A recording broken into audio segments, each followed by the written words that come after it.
venturing into, because you are demonstrating yourself our success rate in terms of extraditing people. So we are optimistic that we will successfully extradite him. That's Advocate Mthunzi Maga, the spokesperson of the National Prosecuting Authority. Thulasizwe Simelane on The Morning Brief. Find the podcast at safm.co.za.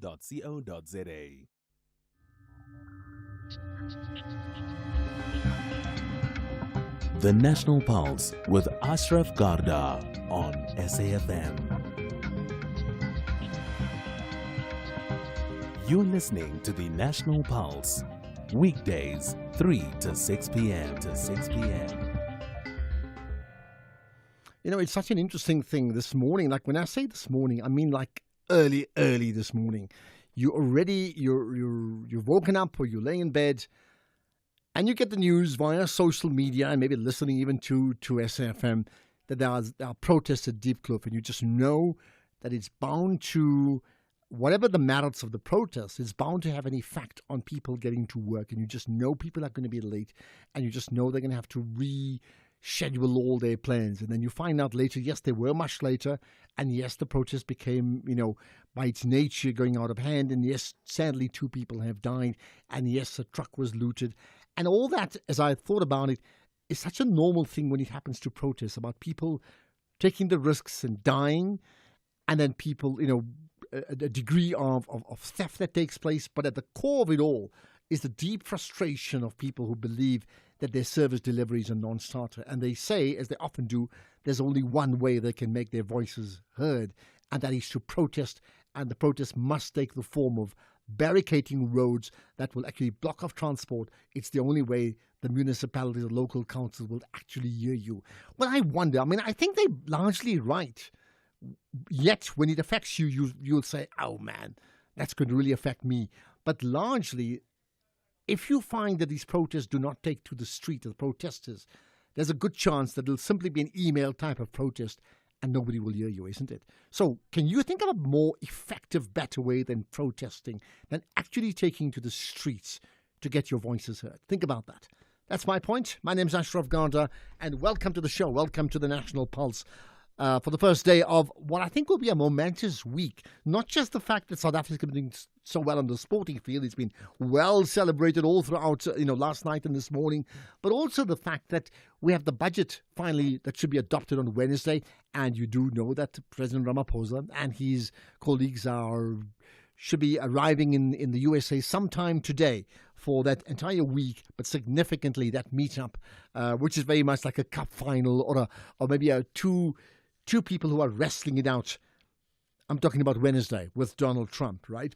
In the meantime, let's get into other issues here. You may know that the EFF themselves, and it was on the news as well, that they have been also articulating their positions and what they talked about, celebrating their own victory regarding what they call the VAT Victory March in Pretoria. So just listen to this first up. Black people, and that explanation was accepted by the court of South Africa. Ramaphosa can go and explain all those things there.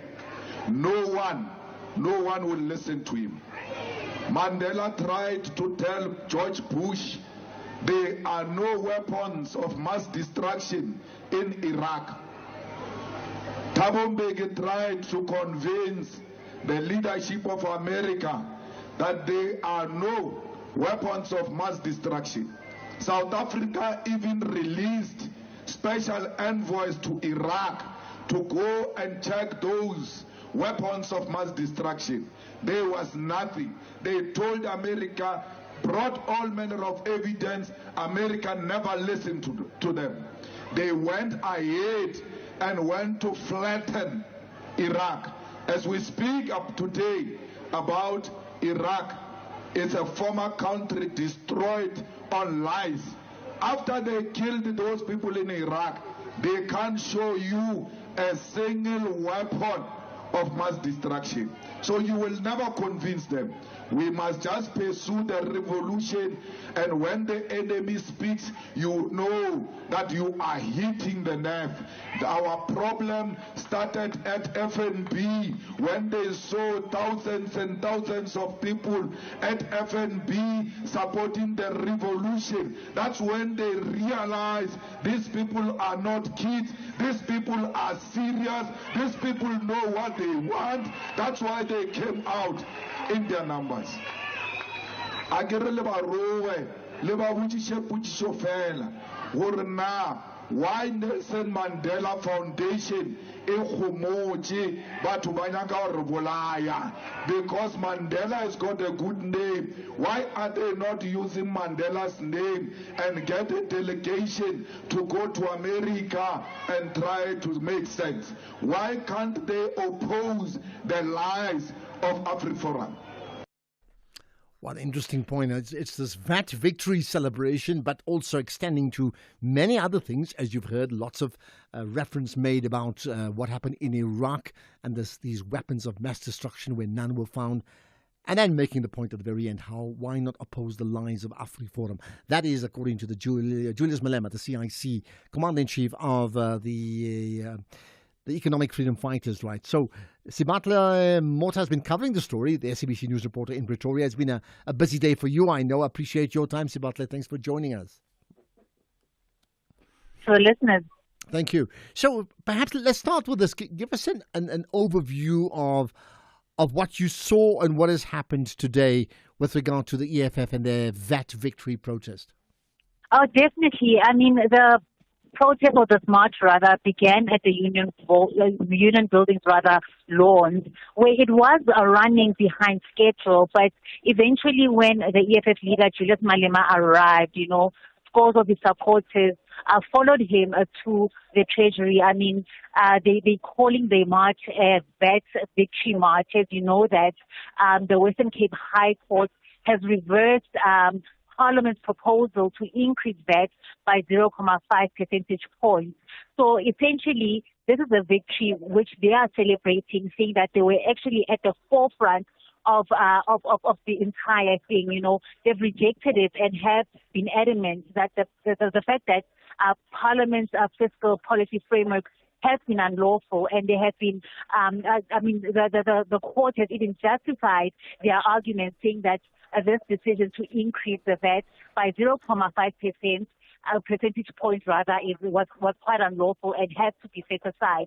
So scores of EFF members have gathered now on Madiba Street outside Treasury just to listen to what their leaders are actually saying, and now we're just anticipating EFF leaders to read out their memorandum to Treasury, just some of their demands. But I mean, at the center of their demands is the fact that they feel that Treasury does not adopt any policies that are pro-poor, and they also want Treasury to table a budget on Wednesday that will be pro-poor, that will feed in quite a lot of money into some of the country's social services. So in terms of the mood, because I mean, ultimately, as you made the point, it's a VAT victory march, so it's celebrating to supporters of the EFF, right? Just how effective they've been, in fact, in securing a position where there's been no VAT increase. How is that received by the supporters? I mean, Ashraf, we spoke to quite a lot of supporters, EFF supporters, asking them why they were here, and a lot of them have expressed the fact that they are very happy that there is no VAT increase. As you know, I mean, it will tend to eat into their daily lived realities when it comes to water, when it comes to electricity, when it comes to food. But others that we have spoken to, funny enough, they are still saying that they believe that the EFF is their only hope to give them jobs, and create employment should they come into the government. And various young people also speaking about the issue of student debt in tertiary institutions. So while people are here for the VAT victory march, they have raised other issues that they feel that only the EFF can take to Parliament, and they believe that this VAT victory march will obviously translate into other areas of their lived lives, like education, like healthcare, like social services, and they are just even lamenting the fact that even the 350 that they receive from government is not enough, but they are grateful for the fact that they have won this, the reversal of the VAT in the Western Cape High Court. And I think, judging from the pronouncements of Julius Malema when he gave the example of what happened in Iraq, right, and then at the end, the issue of the refugee, the AfriForum refugee story, right, there's a sense that he's actually asking his own supporters and South Africans, by extension, to be a lot more assertive in terms of understanding what is their rights, isn't it? No, definitely. I mean, this issue of the 49 refugees is something that he's been speaking about. I mean, even over the last week, even his visit to Umtata yesterday. And while some of his supporters may not resonate with that issue because it doesn't directly translate into their lived experiences, some do agree with the fact that obviously there is no genocide in South Africa, and obviously the fact that they are more interested in the fact that whatever it is that he's marching for and he is here for is ultimately about their lived experience. So the issue of the 49 Afrikaners as well as Donald Trump and the genocide doesn't affect the people from Hammanskraal, from Soshanguve, who have ultimately gathered here to celebrate this victory march. And just the last thing very quickly, did Julius Malema himself explain the fact that now with no VAT increase, to what degree may that compromise service delivery? Because that was the gist of Treasury's argument, that we need the money to be able to effect change in terms of service delivery, and service delivery needs to be funded. So the absence of funding could well mean a compromised service delivery. Did that come through? It didn't come through. However, the EFF has, one of the top officials touched on the fact that, remember, SARS has actually said there was no need for that increase. Rather, capacitate the institution so it could go after people who still owe SARS. But at the hand of the EFF is them saying that they believe that the wealthy should be taxed more than the poor. So ultimately, they are just following in SARS footsteps, saying that there is no need for a VAT increase. Rather, collect the 800 billion rand that SARS has been speaking about and go after the rich. And that's basically their message coming out of today. Okay, and that's where we can leave it. Sibantle Mota, the SABC News reporter, covering the story in Pretoria. In fact, before we wrap up, here's another comment from Julius Malema. Budget ya gore itlo khata tšhelete ya thuto re ka skwane le yona ya gore itlo khata tšhelete ya dipetlele ya health re ka skwane le yona re nyaka budget e tlo tsentšang tšhelete ntši mo thutong le mo maphelong le mo infrastructure gore economy ya rena e kgone go gola a re manaba a motho re ba re bolelela batho ba bantsho re nyaka more money into housing batho ba rena ke gale ba eme line ba nyaka dintlo ba sa di kry ba bangwe ba bona dile ba tlhokofetse ba sa di kry-a dintlo di fiwa di-crook tša ba connected to the ANC. We want more money given to the poor of the poorest. So, I mean, there's an interesting conundrum. There's certainly no money coming in from a VAT increase because we don't have that anymore. But Julius Malema from the EFF making it very clear that there can be no budget cuts that compromise health and education. And I think two of the biggest things we know that affects service delivery in our country. You know, budget cuts, no education, in health, no jobs, no doctors. I mean, all those things are a problem. But he says we need more funding. We're extending the sunshine on Mzansi's favorite adventure SUV with Ford Blue Sky offers. For just $849,999, a new Everest XLT could be yours. Glide through the burbs or power through nature's toughest with a 3.5-ton brake towing capacity. You'll even get 4x4 driver training through Ford Family Promise for free. Head to a Ford dealer and get your new Everest XLT for just $849,999. T&Cs apply. Extraordinary doesn't just happen. It's built, brick by digital brick. With every connection, every innovation, every leap forward. A cloud that scales with your vision. Security that earns your trust. AI that empowers smarter decisions. IoT that connects what truly matters. Connectivity that bridges every gap. We're not just building technology, we're building the future of South Africa. Stronger businesses, thriving communities, a nation connected, empowered, and ready to lead. Together, let's build the extraordinary. Start your journey at vodacombusiness.co.za. Vodacom Business. Further together.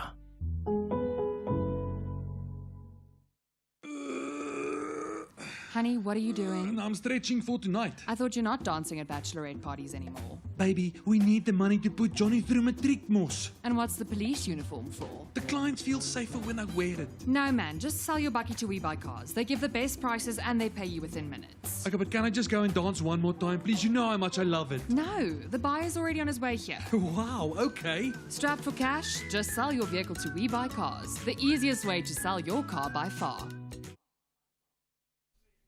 So it's been a week of good news so far, isn't it? So if you're looking for some more feel-good news, then Jermaine, a 43-year-old man, feels like a winner because he now saves 360 rands a month on his car insurance premium. That's right, Jermaine switched to Outsurance and now saves a mind-blowing 360 rands a month on his 2021 Mazda 3.3 1.5 Dynamic. Outsurance clients always get something out. You could too. Get a quote today and see how much they could save you on your car insurance. Make today the day you switch and save with Outsurance.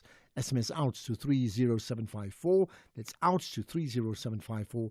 A licensed insurer and FSP T's and C's online. Ashraf Garda on SAFM. Right, lots more to come. We'll chat to Robin Wheeler just now about how, you can make being yourself for a living. I think it's such an important issue. We'll chat to Kaya Sitoli as well after 3 or 4 o'clock about that trip to the USA. Don't miss that.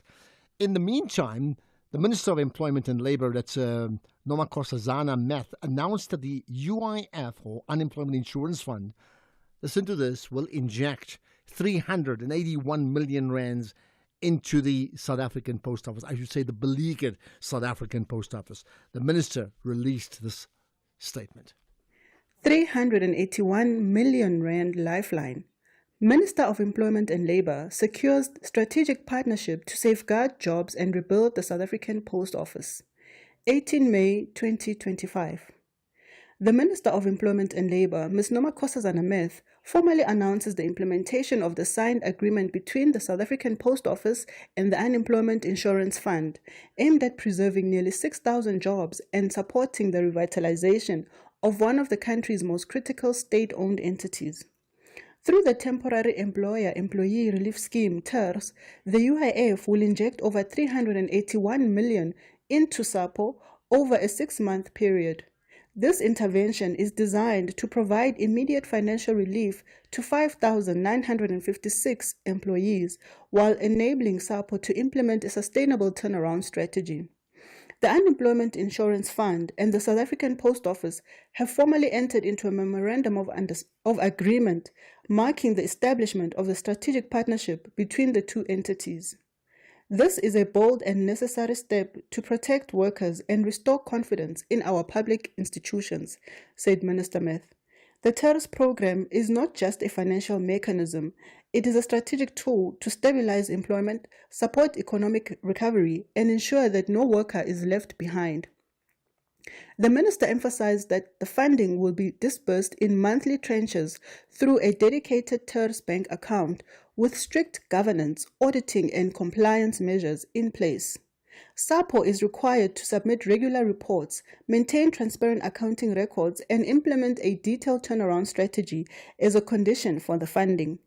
This intervention follows a rigorous adjudication process by the TERS Single Adjudication Committee, which includes representatives from the CCMA, the Department of Higher Education, the Department of Small Business Development, and other key stakeholders.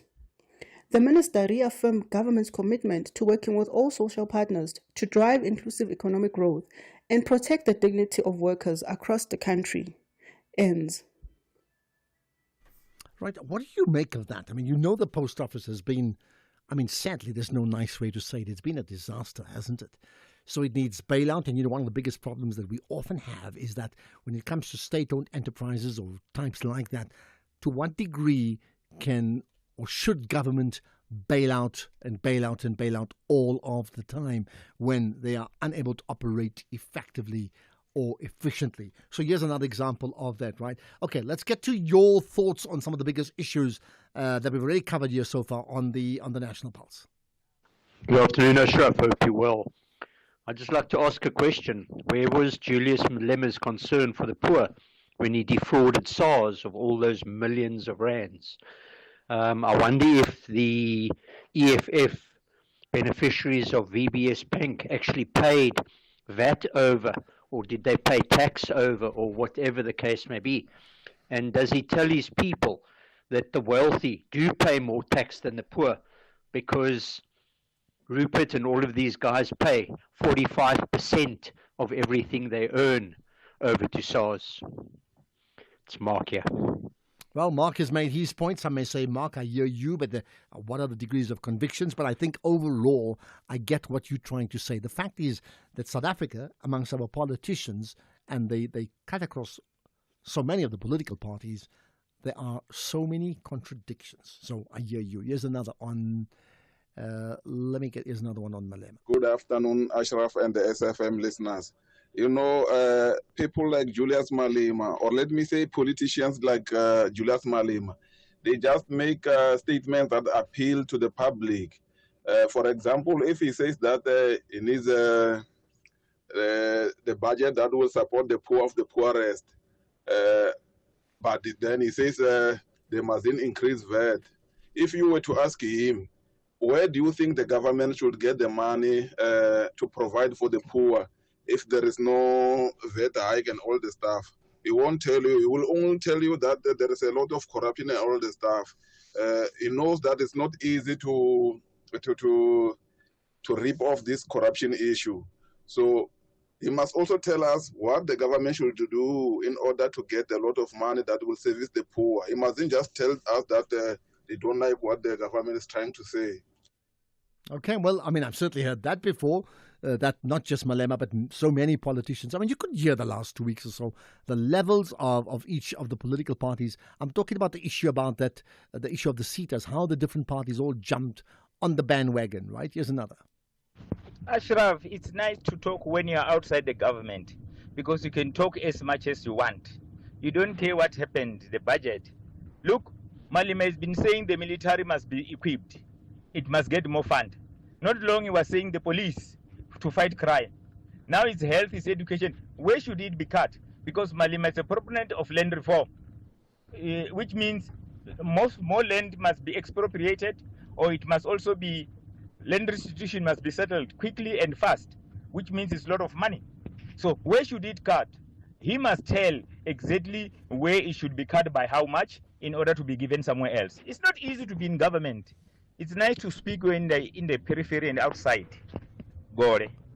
Well, Gore, that last part I agree with you. You know what, being in government and being in opposition are two different animals, so to speak, and trying and govern where you have to retain power and you have to deal with the budget. It's a lot more difficult than being critical. It's like a supporter when you ever tell the coach to leave. You try and work it out when you actually are the coach. Let's get the news headlines. Here's Ondela.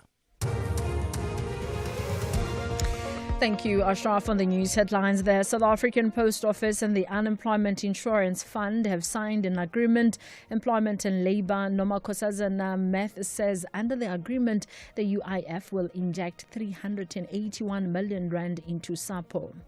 The EFF VAT Victory March to National Treasury has commenced in the city of Tshwane after running behind schedule, and China has issued new regulations to rein in excessive spending by government officials on themselves. A full update follows at the top of the hour. SAFM, guiding you through the rush hour traffic. Good afternoon. Starting off in Gauteng, the N3 southbound in Bedfordview has a stationary vehicle before Van Buren Road. The M2 westbound in Crown has delays towards Main Reef Road, and the N1 southbound in Fourways has a fatal incident reported before the Winnie Mandela Drive exit, causing heavy delays. In KZN, the M7 is queuing near South Coast Road Junction. On the N2, there's a crash south of Hluwe, so you're asked to expect delays. And the N2 southbound is slow moving towards Spaghetti Junction. In Cape Town, the M3 southbound slow moving towards Rhodes Drive, Voortrekker Road eastbound slow moving through Maitland, and Victoria Road outbound slow moving through Woodstock. With your traffic update, I'm Irma G. This is SAFM Sports with Tuming Kapele. Listen to me, there's lots of things happening in the world of sport because in 24 hours things change. But I'll tell you what, if you do not start talking about Amajita, then I'm not going to talk to you. So go for it. Because you've been making that point all week of last week. So got that. And here we are. We're celebrating them for doing well. A very good afternoon to you, Ashraf, and our listeners. Let's start things off with football. Amajita head coach Raymond Daga says that it seems like my mic is not. Can you hear me better now? It seems like it's Is that better? Okay, maybe just do that. Let's try here. I think this one is better. All right then. Amajita head coach Raymond Daga says that the DSTV Diski Challenge has played a significant role in the South African national under-20 team's success. Amajita beat Morocco 1-0 in the AFCON under-20 final to be crowned new champions. And the core of this team, including goal scorer Khumulemo Kekana, plays in the DDC. And Daga says that this league has played a critical role in the success. Back home, we used to have interviews just to say a number of players that you see are the players that are playing in the DDC, and most of them were promoted to their senior team after our game in Mozambique, which says a lot to the youth to say we seem to be getting there as the youth because that is the foundation of the senior national team. And adding to that, our under-17 has qualified as a country. It means we need to put more focus again on the development because that's where it can take us somewhere in terms of our football. Meanwhile, Mamelodi Sundowns coach Miguel Cardoso took the opportunity to remind his critics of his accomplishments throughout his career.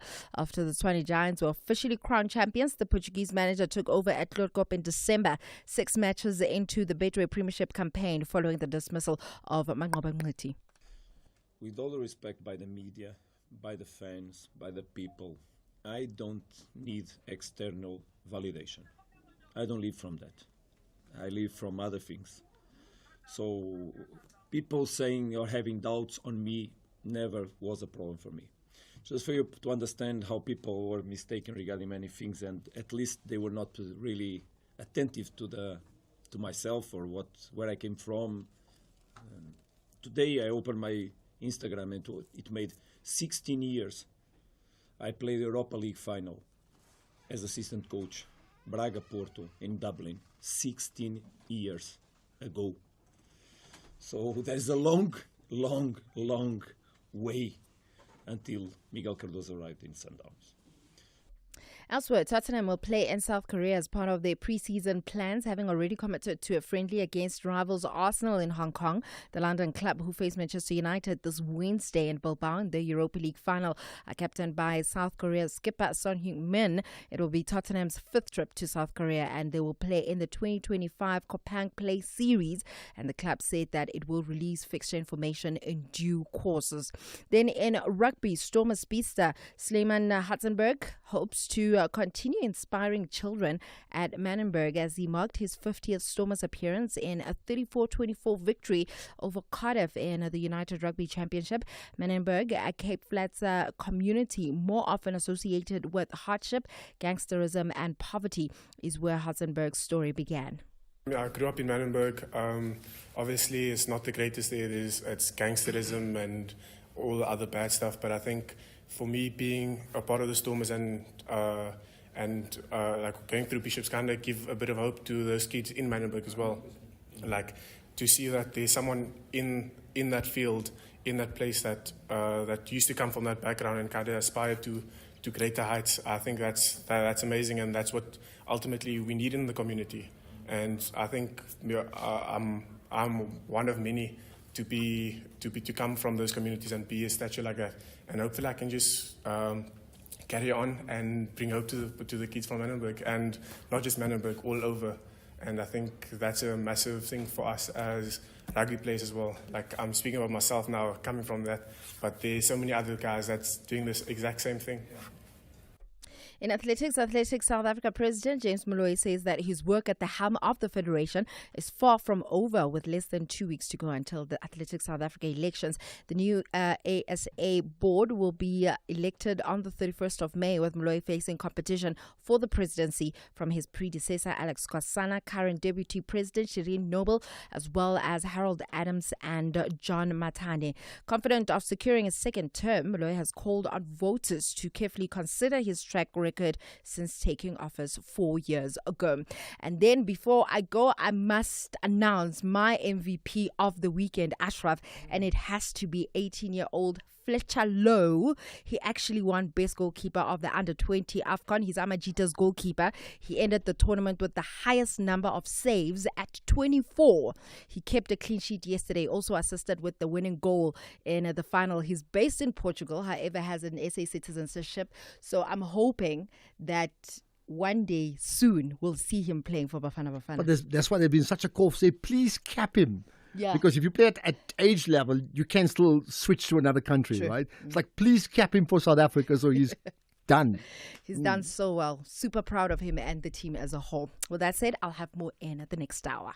Do you want to study towards a tertiary qualification but need a flexible study schedule? Stadio Higher Education's distance learning qualifications offer just that. Our distance learning support is designed for your success. 2025 applications to Stadio's range of high-quality, affordable qualifications are now open. Distance learning qualifications are available in law, administration and management, commerce, teacher education, policing, law enforcement, humanities, and information technology. Visit stadio.ac.za and register today. Stadio, a new vision in higher education. What does Africa's future look like? And are we bold enough to shape it? Okay. Join Channel Africa and the Thabo Mbeki Foundation for the 15th Africa Day Lecture. Live from the iconic Julius Nyerere International Convention Center in Dar es Salaam on Saturday, 24th of May from 3 to 6 p.m. Central African Time. This year's theme, the state of the continent and reigniting the African Renaissance. Expect bold ideas, visionary leaders, and the spark to reignite Africa's future. Be part of the conversation only on Channel Africa, the African perspective. Find us on SABC Plus and on www.channelafrica.co.za. Ashraf Garda on SAFM. So I see Kyle Sitoli talks about President Ramaphosa's visits to Donald Trump in particular as this impossible task. So we'll talk to him about that, Sitoli that is, about Ramaphosa and Trump just after the news at 4 o'clock. In fact, listen out for that, right? But maybe in the context of all of that, right, how about this, if I told you to be yourself for a living or being yourself for a living, would you get that immediately because it's so clear-cut? Or is that so confusing and you say, can you please explain? Well, I'll tell you what, the good news is I don't have to explain it. Robin Wheeler is going to do just that. He's an author and international speaker, and he's a business consultant, and he will talk about just that, being yourself for a living. Robin, it's been a long, long time. Good to connect with you on the National Pulse. Hi.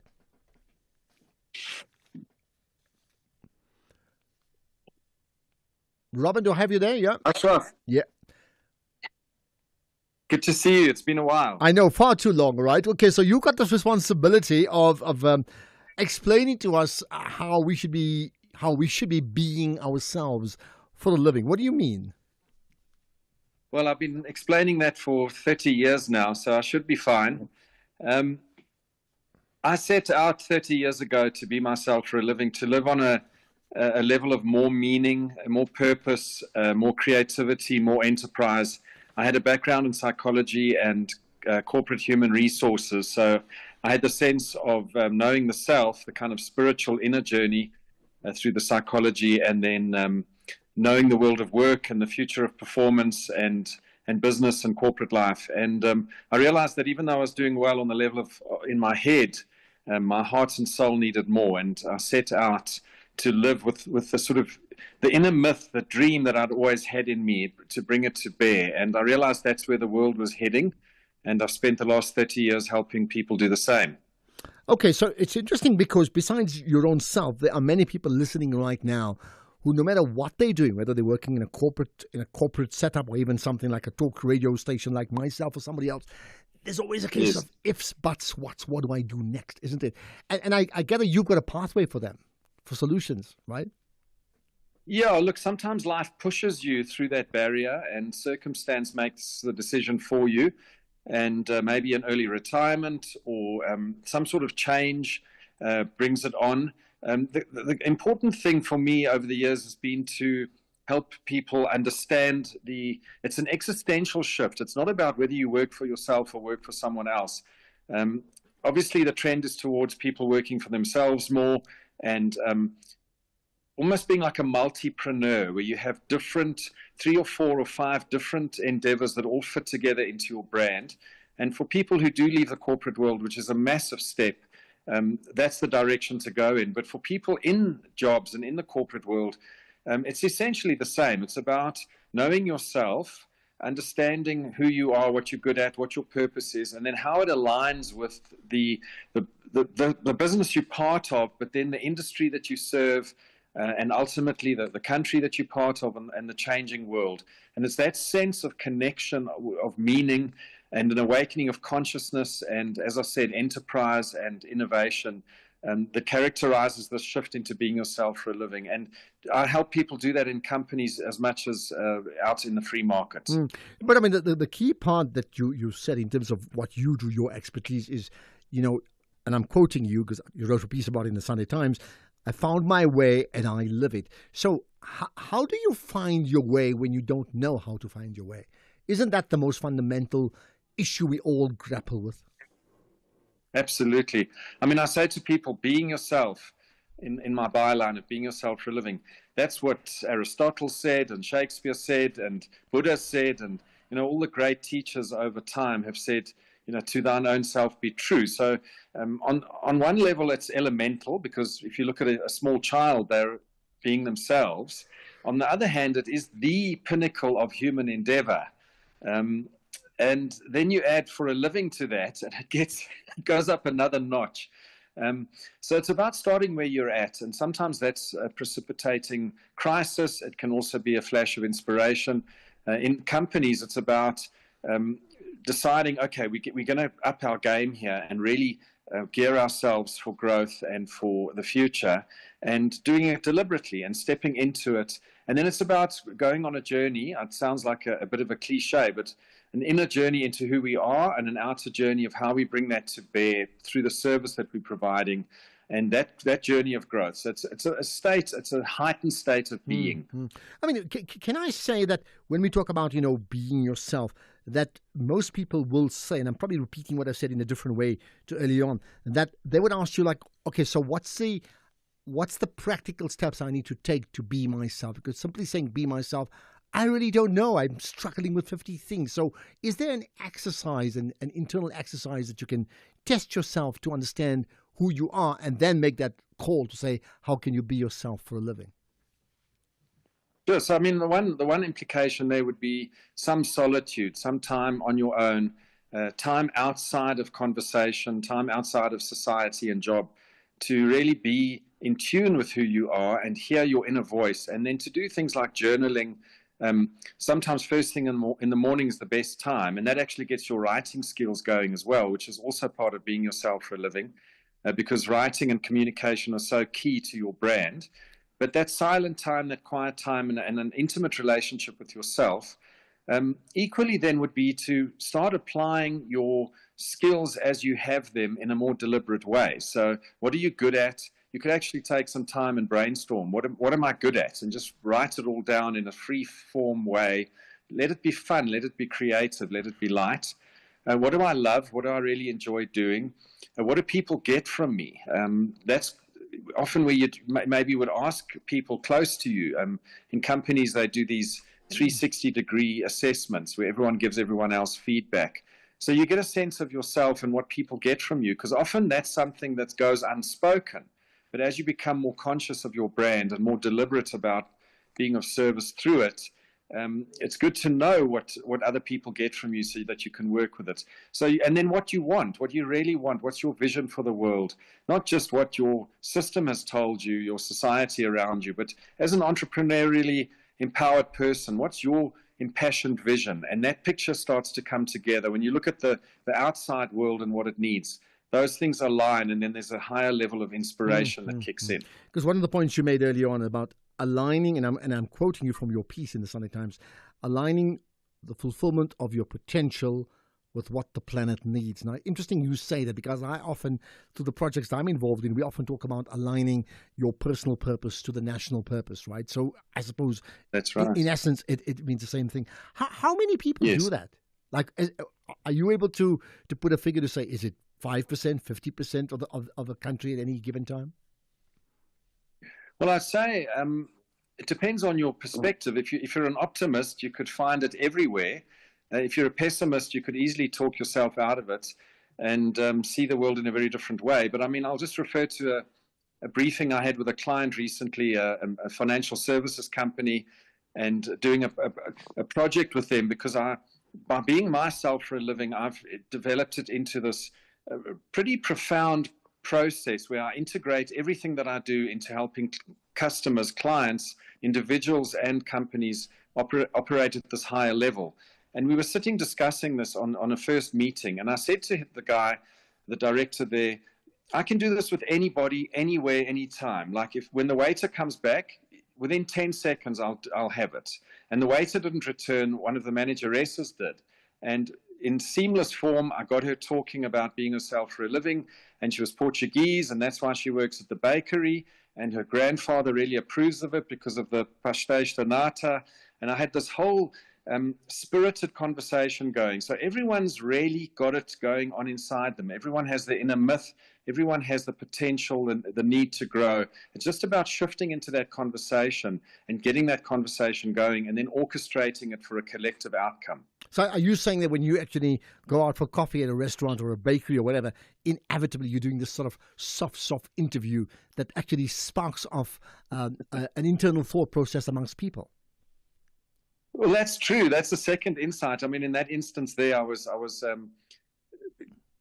helping a new client and getting going with a project, but I can't help it. You know, that's the thing with being yourself for a living. You become a good listener because you're listening with your soul, and you hear things behind that, and you end up, you know, having these profound encounters and synchronistic and serendipitous moments. All of those characteristics of a more awakened, more meaningful, more creative and fun life. Okay, let's end with this, and to be very clear about it. When we talk about being or be yourself for a living, that does not necessarily mean working solo or being an entrepreneur. You could do exactly what you're doing right now in the banking industry, in the corporate sector, whatever it is. But you still have to find a way to be yourself within group. Within group talk, right? So with that in mind, and we've got 30 seconds to answer this one. What's the one thing you'd recommend that everyone listening to us right now that they do, like, as a matter of urgency? Just one action. 3-part, one action. Trust yourself, know yourself, bring yourself, voice yourself. 2, respond to the changes in the world. It's the most exciting time in history. And 3, stick to the truth, stick to your knowing, and persist, because that's where the greatness comes.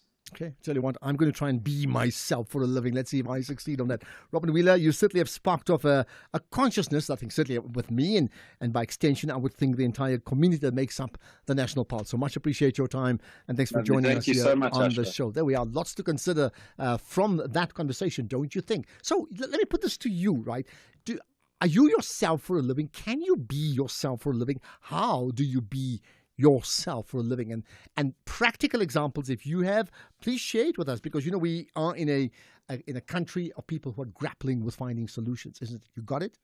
CFI, a global leader in online trading, is now in South Africa. Access 15,000 plus instruments, currencies, stocks, metals, crypto CFDs, indices, futures, and more on world-class platforms. Enjoy zero pip spreads, no commission fees, and 24/7 support for confident trading. Visit CFI.trade for a secure, transparent trading experience. Don't miss the National Pulse with Ashraf Garda, Tuesdays at 16:45. Proudly sponsored by CFI. CFI Financial, an authorized financial services provider. T's and C's apply.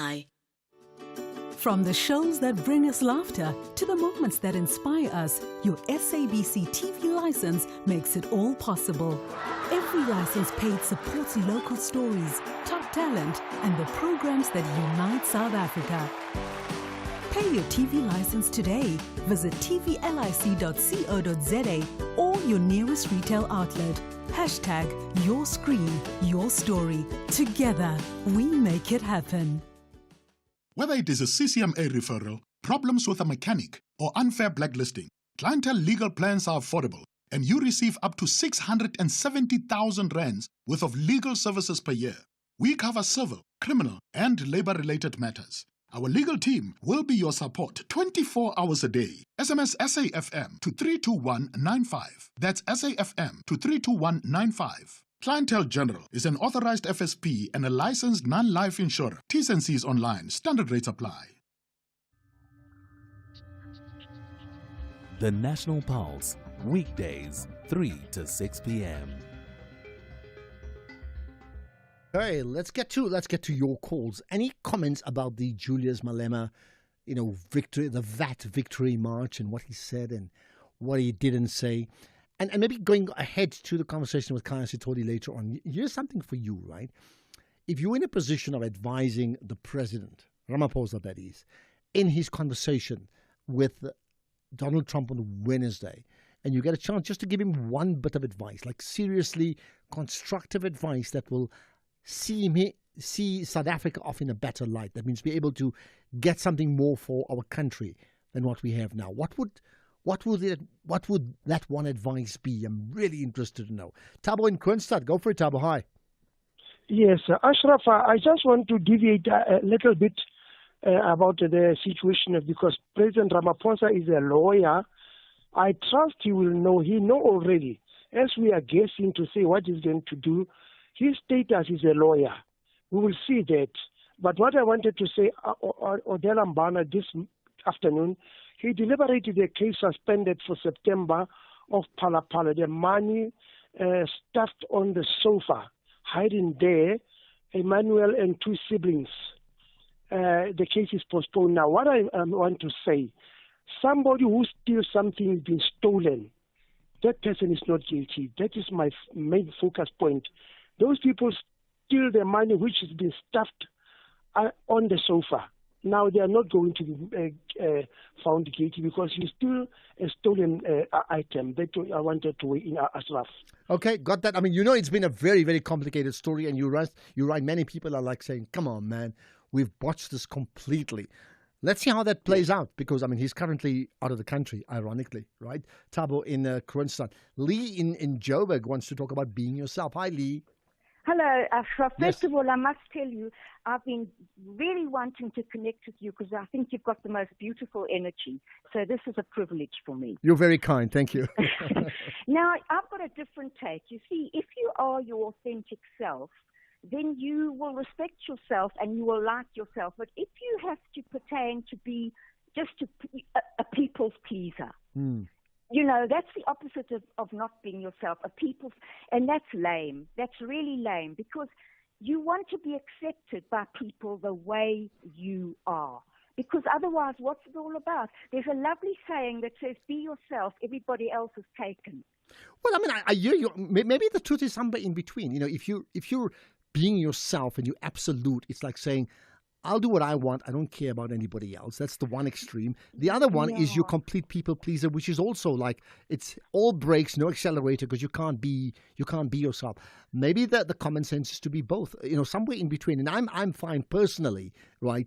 Let's say as I host a show, I'm myself, but I also have to resonate with someone like yourself as you called in and understand that I need to empathize with the type of opinions you have, as Thabo did earlier on, and that that's not compromising being myself. That creates an essence of who I am. I mean, maybe that's the point. Yes, I think that is the point, that you don't, it's not that you don't care, but you care as being yourself. You use the care for somebody else, but you're still yourself. You don't have to deviate. And as I say, just like I remember years ago when I went out with somebody and somebody else said, oh, you know, he liked you, but you did something funny with your face. You better not do it again. I thought, what? I'm me. I'll be me. I mean, I don't have to please somebody just to have a boyfriend or something. I just feel to be your authentic self as much as possible, and just, of course, care for people, but you'll do it in yourself. Okay, you'll well, do it your way. Well, thanks for amplifying what was said earlier on with Robin Wheeler. Much appreciate your time and the feedback and the compliments on air. I need to remind myself now, make sure the energy is consistent, because people cotton on to that, as you certainly have done. Lee in Joburg, thanks for that, right? Let's get to the Mastermind. What a name. Mastermind in Middleburg. Go for it. Hi. Thank you. Bye. Right, Mastermind, hi. Oh, Mastermind's gone. Okay, there's more about being yourself. Here's one. Hey, Ashraf, it's Aris here in Cape Town. Yeah, in regarding to being yourself, I think being yourself, it just means that you just need to be you. You just need to make sure that you do the right things and you say what you know, and you stick to what you know, and you allow people to hear what you have in your mind, in your heart, and you prepare to be honest with yourself and others, and you will find yourself doing the things that you are called to be and become the person you are called to become. But the problem today, when we stop being ourselves, we stop doing the things that we know we're supposed to do or we have in our heart, and we start doing things because of social media and others, and we end up not being ourselves. Well, I mean, I think social media, or no social media, many people are just not themselves. They fit into a pigeonhole, and they fit into that mold. That is why so much time and effort, and I speak about this often, is find your purpose. If you find your personal purpose, you're well on your way to achieving something that you don't need any teacher with a cane, if I use that word, or an employer who keeps an eye on you to make sure that you do your job, because you'll be liberated because you have a greater purpose in life. The Mastermind, go for it. Hi. Good afternoon, Ashraf and the listeners. Good afternoon, right? Yeah. Yes, I want to just give a round of applause to Mr. Malema and his organization, EFF, for celebrating this victory of the court to stop the income to increase for the VAT. Now, you see why I say this, because I say he has 100% to saying our people are swimming in the poverty. And while money is there, and money is money, look, Ashraf and the listeners, there, how many commission that has been established in this country for a while, and they still, others, they take more than 10 years. And after that, there is nobody who come to accountable for anything of the charges. Secondly, Ashraf, here in the government, how many ministers who are in the corruption for stealing not just money that is small? We're talking about a million that was supposed to helping people. Yes. Now, if Malema saying there is a money to help in this country to just get an economic in the right situation. Now, Ashraf, I can asking you last question.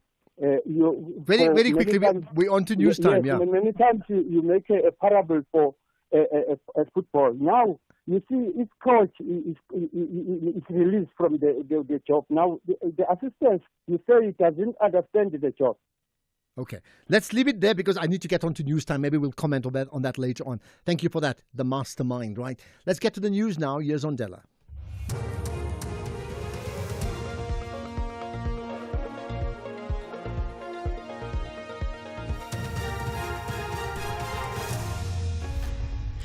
Thank you, Ashraf. Top stories at 4. UIF allocates over R1 million to SAPO and EFF Victory March to National Treasury underway. For SAFM News, I am Ondela Mbana, and a very good afternoon. The South African Post Office and the Unemployment Insurance Fund have signed an agreement.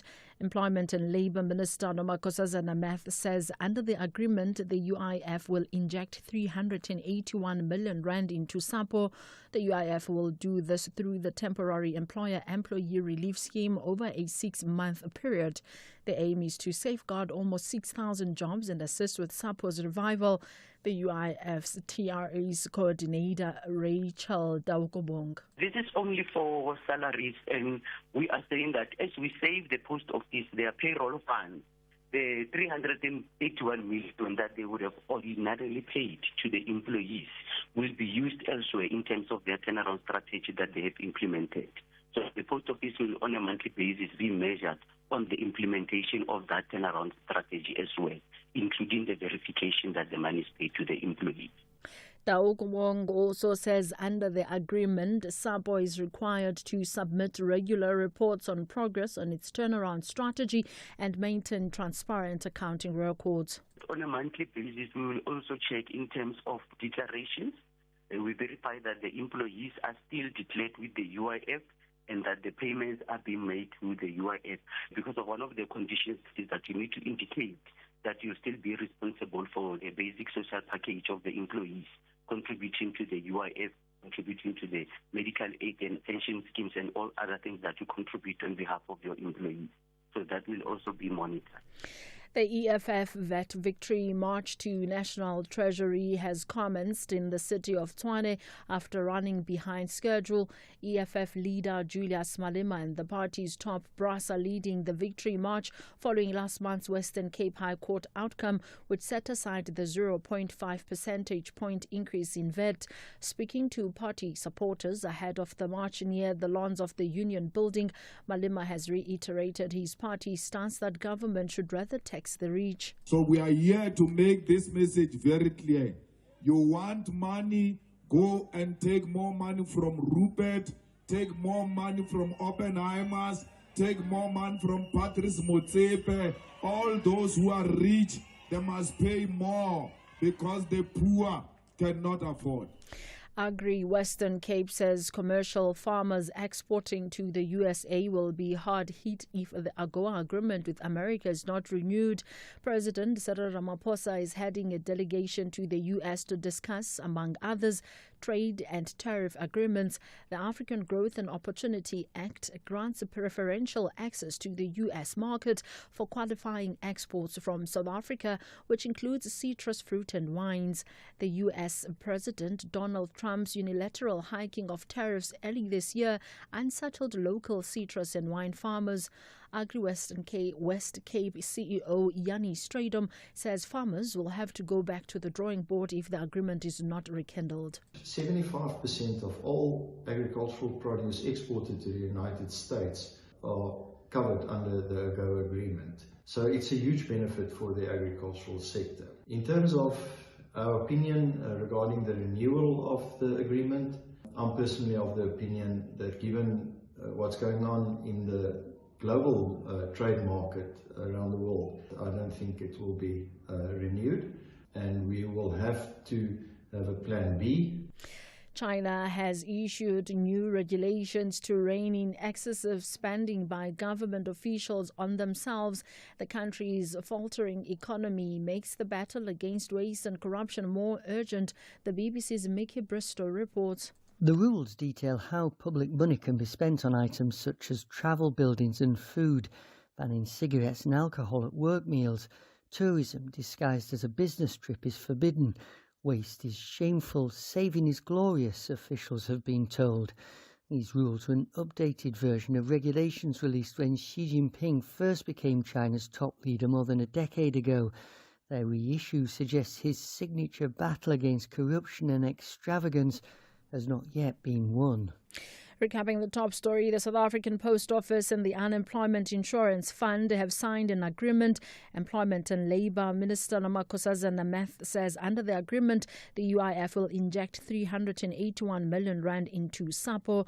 I am on Dilambana for SFM News Headlines at 4:30. In sports this hour, Ballon d'Or to be awarded on the 22nd of September, and Gujarat captain Gill delighted to seal IPL playoff spot. More details at 4:30. SAFM, guiding you through the rush hour traffic.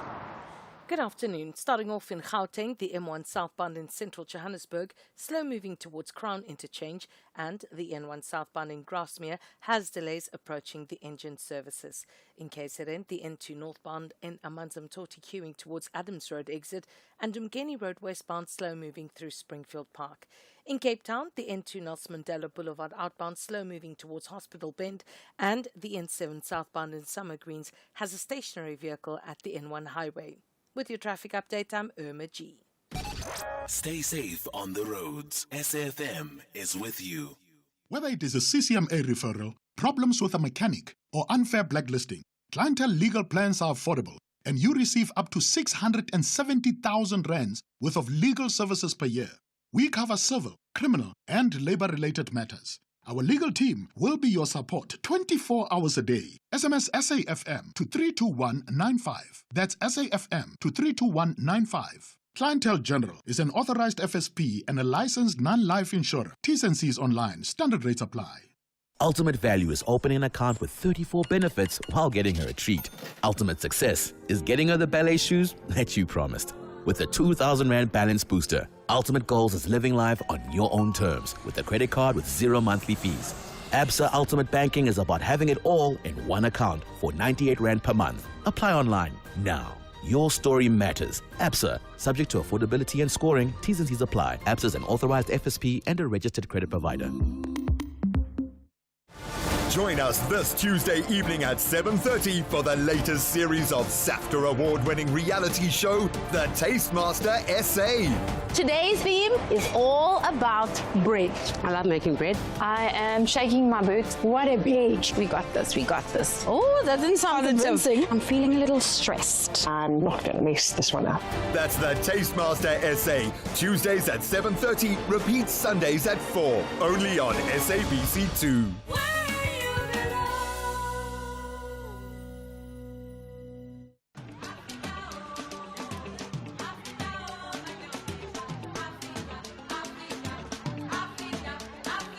This May, SAFM celebrates Africa Month with you as we honor the legacy of the Organization of African Unity. We bring you rich conversations and the vibrant sounds of Africa. Music that moves the soul.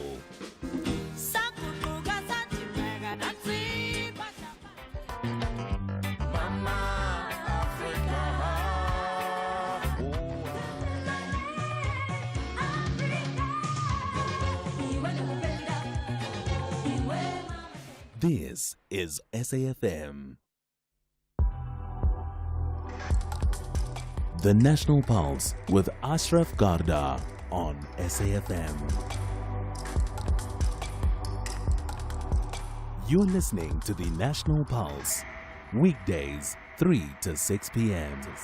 So it's interesting in the build-up to this week, myself and Keys and Temba were talking about the fact that it's a tumultuous week in many ways, with Donald Trump and Cyril Ramaphosa actually meeting up. And we as a show, the National Pulse, we need to cover all our bases across the board and ensure we do a preview, we do an in the moment when it happens, when they finally meet up on the Wednesday.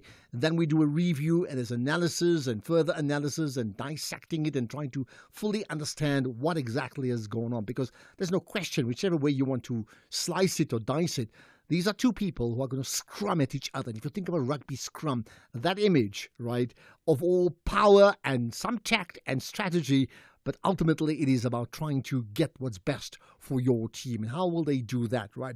So let's get the thoughts now of Khaya Sithole, who's an independent analyst, of course. And Khaya's written a piece that certainly has got all of us thinking. Khaya, good to connect with you once again on the National Pulse. Good afternoon, and good afternoon to the listeners. Thank you. I mean, your first things first in terms of your News 24 piece, right, is this. You talk about the president, South Africa's president, facing a near impossible task. Why do you say that? Well, I think the great difficulty with what Cyril Ramaphosa has to deal with is the simple fact that it won't just be evidence and logic that ultimately wins the conversation here.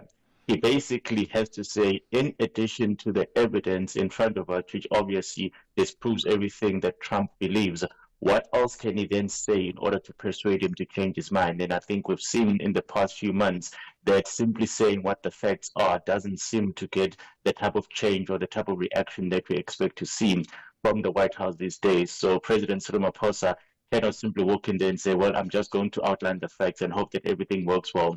The facts will just be one part of what he then has to deal with, which is then the simple question of, well, in addition to the facts, how do we get this particular president to actually understand the type of issues at play and how he should be engaging with them, and perhaps who he should be engaging with in relation to understanding what the South African issues are, because clearly, whatever his current sources of information are, they're not only highly persuasive to him, but they're highly damaging to South Africa and South Africa's image. And they certainly are. But I mean, I think your example that you gave is spot on, that you can't be evidence-based and logical, which is the normal way you would approach it, because you're not dealing with someone who does just that anyway, right? But with that in mind, to go back to your point, you're saying a near impossible task. I mean, interesting, you didn't say an impossible task. You said a near impossible task, right? So therefore, right, what would President Ramaphosa have to do to come out of this meeting with his honor intact and the people that he represents, and to trying to deliver, I get the example of the scrums, to try and deliver a try or a turnover ball for his team? A remarkably difficult challenge. And I think what we obviously are hoping to see is that what makes this particular meeting difficult is that in any other engagement, whether South Africa sends an envoy or sends a diplomat or even an ambassador, it is individuals representing the two states and by extension the two presidents that are having a conversation. Now, how those individuals then ultimately translate the message back to their principals may end up to be a bit less effective than a direct interaction. So the hope here is, because they are sitting together, just the two of them having a direct engagement and a direct conversation, it may well filter out some of the sanitization that has inevitably emerged in the translation of the message up until now. And of course, Cyril Ramaphosa can only work with what he has, which are the facts at hand and his persuasive powers. If at the end of it, Donald Trump still insists on making up fiction and converting it into the type of facts that he then uses for decision making, look, we would have done the best that we can, but we obviously are hoping for a better outcome. But I think it's not clear whether he's going to even listen. But I mean, it's interesting. I mean, all of us, I'm sure you do, and certainly I have been in meetings where it's completely adversarial. You just know that you disagree with each other vehemently. You're angry with each other, but you have to try and find a way to stay in the game, right? So let's take the worst case scenario, that whatever President Ramaphosa says about what AfriForum has said, about genocide, about the refugees, about what the ambassador to South Africa, to USA may have said before, I'm talking about Ibrahim Rasool, and so on, right? That Trump will just knock it down completely, as we've already seen him do, right? In a case like that, what does South Africa's president do? Does he just stay the course at the White House, at the Oval Office, and smile, or literally get up and walk away? I mean, we've seen two examples. So there's an example of how that type of "I'll stand on my feet" backfired on the president of the Ukraine, whilst on the other hand, when it came to the new Prime Minister of Canada, it seemed to have worked. So I think in between those two reflection points, President Cyril Ramaphosa has to figure out what he thinks is the best way of really making sure that he puts his best foot forward, doesn't yield on what is clearly fabrication and fiction, but also does not elevate the anxieties and obviously the negative reactions that the President of the United States is known to do. I think President Cyril Ramaphosa has done enough negotiations in difficult times to be able to sort of hold his arsenal until the very last moment if need be, and is more likely to be the one that placates rather than escalates the situation. And this is obviously something that we want to see. But also, quite importantly, there will be two parts of the conversation. There will be the secret conversation that you and I will never hear about, what will happen behind closed doors. And obviously our prism of understanding what happened will be in the public engagement when the media and the press will be there. And obviously that is the one way in which we're going to understand what happened behind the closed doors. And obviously we're hoping that there's linearity between what they agree on behind closed doors and what they ultimately say out there. Because if there's a disconnect, it's going to be making it very difficult for all of us. So I'm not too sure whether you got the title of presidential advisor, but assuming you were given that task just for one day, what would you then tell President Ramaphosa today going into that meeting on Wednesday? Look, I think obviously the big challenge here is that there is clearly a team of insiders or those that are close enough to the U.S. political establishment that have dedicated themselves to feeding the White House particularly damaging information sources. So I think ultimately what the president wants to be able to emerge with is whether there should be an alternative or some other form of channels that enables the White House in instances where it wants to make pronouncements or even, decisions relating to the fate of South Africa, where it can do a pulse test at the highest levels of the South African presidency and say, guys, on the basis of the information at hand is what we're about to decide, we're about to announce. What's your view on this? And I think clearly that's been the missing back channel, particularly in the absence of an ambassador, which is probably going to be on for a very long time on both sides, because even the US ambassador hasn't started work here. So I think what you want to be able to say, here's the direct line of engagement where we can check in with each other should there be instances where you feel that something needs to be said about what you think the issue situation is in South Africa. Interesting. I mean, I'm trying to reflect the Cyril Ramaphosa we know as the political leader as opposed to even the unionist. And I can't remember him sort of publicly losing his head, excepting the one time telling John Steenhuisen, his GNU partner of all people, shut up, right? It's such a rare thing. So you don't expect him to be bombastic. And as you said, he would find every way to stay in the game. But you also make the point in your piece that he either has to stand up or give in. And either way, he doesn't, you don't know and I don't know which would be the right approach that may elicit a positive change from Trump to South Africa. Yeah, and I think the other instance of him perhaps as elevating his voice beyond the normal one was with Dali Mpofu at the Ian Falam Commission. There have been very few instances of him actually acting like that. But what we obviously think here is that he would have seen over the past few months that, again, if you're dealing with someone as erratic as this president, you do not want to be beholden in your own understanding what the process needs to be. So you need to be able to understand that you're working with someone who's very volatile. And of course, if that volatility emerges at a critical point in time, you're better off just simply saying, well, I'll tolerate it now. But obviously, what we want to establish are more diplomatic ways of engagement going forward. I think trying to predict how Trump will react to anything will be a pointless exercise, because there's absolutely no way that can be predicted or even, you can react to. So I think what we're hoping to see is that he emerges as the bigger man in the conversation, which is not particularly difficult. But of course, this is the litmus test of how it's actually going to materialize in a very critical stage. Could he emerge as a bigger man and win the long game if, in a worst case scenario, he is actually humiliated publicly, which is not impossible that Donald Trump may just do that. He's already called our country a country that practices genocide not even a few days ago, right? That if that is said about Ramaphosa and South Africa, that Ramaphosa takes a step back, doesn't say too much, but still looks like he's lost the battle, but actually wins the war long term. Could he do that? Look, I mean, ultimately, everyone knows that this is a 4-year aberration at worst, and obviously we're hoping that the next U.S. president is someone much less volatile. So I think those that understand the geopolitics and the diplomacy game are still already going to be able to see through the Trump hysteria and the Trump volatility. So I think people who do long-term planning understand that, look, whatever we're seeing now is probably an anomaly that is being repeated for the second time in 8 years, but still an anomaly rather than a picture of a long-term trend of how people engage with each other on a diplomatic level. So I do think that ultimately in the long run, South Africa's position will be vindicated by the simple fact that the facts now are in our corner, even if for the next 3.5 years or so, we might be dealing with someone to whom facts are as negotiable as Donald Trump. Okay, two very quick questions. You mentioned the leader of the Ukraine and the leader of Canada. I can throw in the UAE leadership of the last few days as well. What, if anything, because I mean, if I were Ramaphosa, I'd be observing what we see publicly about those conversations and say,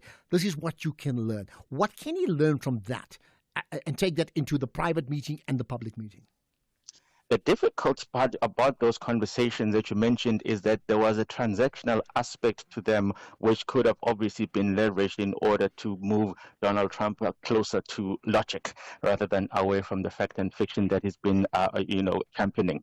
If you look at what China, for example, has done in simply ignoring him on his tariff game, he has been a one-man hysterical screaming match, which he's obviously yielded on the basis of China said, we're simply not going to say anything.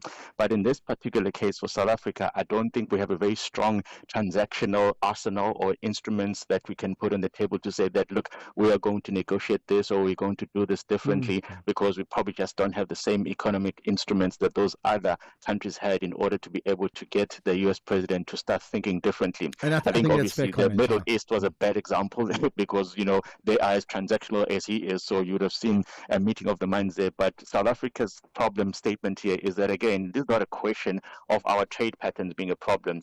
It's the trade patterns plus all the conversations that no one is saying out loud that we do think that, we have a problem with the way you reacted to the Israel case. And until the United States is honest about it, we're working from a blind spot. And that's where we're going to leave it, working from a blind spot. Khaya Sithole on President Ramaphosa and Trump.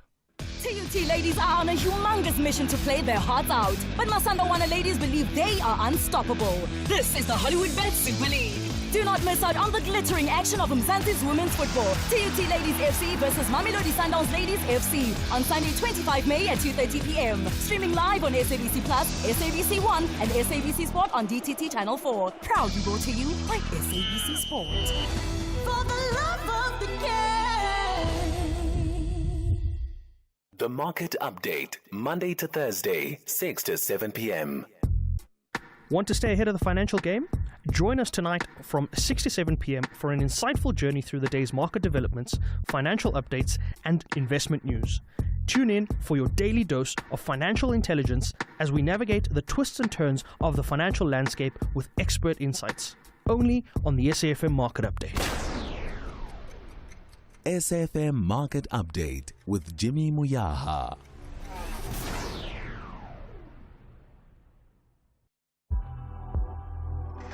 Ashraf Garda on SAFM.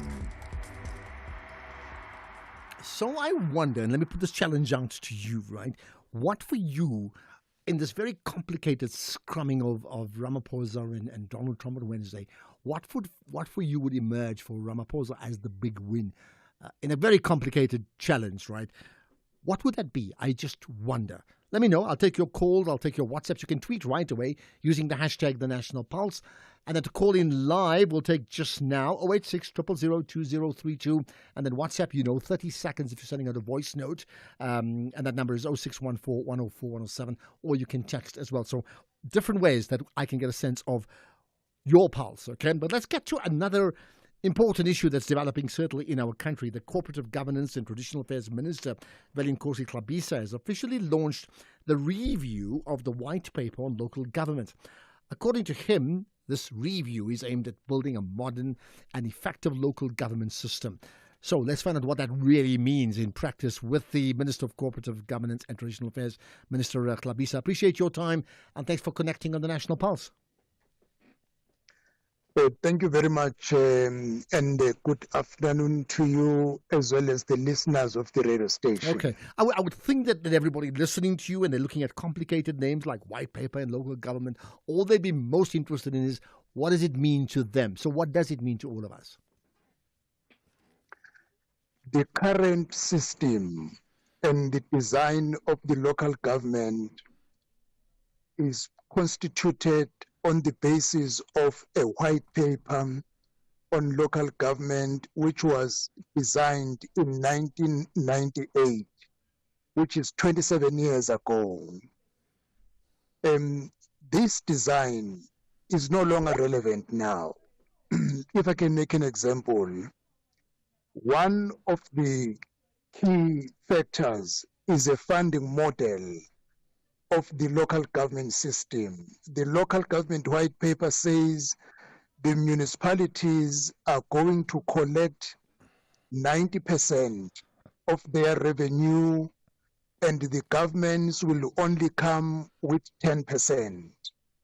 The reality, many municipalities are unable even to collect 20% or 30%. Mm-hmm. Therefore, that is why you find municipalities, they can't even maintain the infrastructure and they can't do a number of services which must be done to our people simply because the funding model is not correct.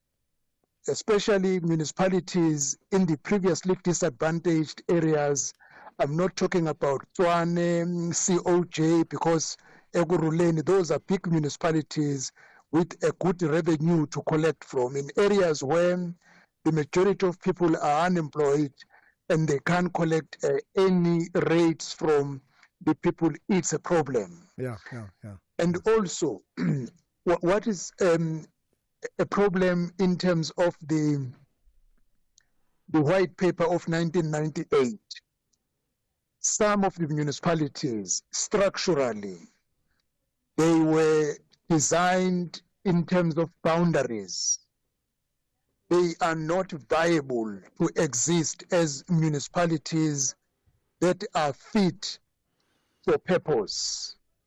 Now, so I take it as we fast forward, you say they're not fit for purpose. So so this is the white paper that re-looks at the funding process. I think it's going to take quite a while to get into a situation where it's an act of law and adopted in Parliament.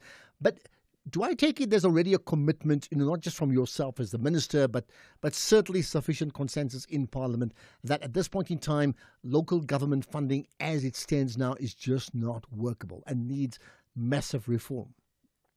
There is a big consensus because we all agree that the white paper is too old. It needs a review. Now, that is why we are embarking on this process.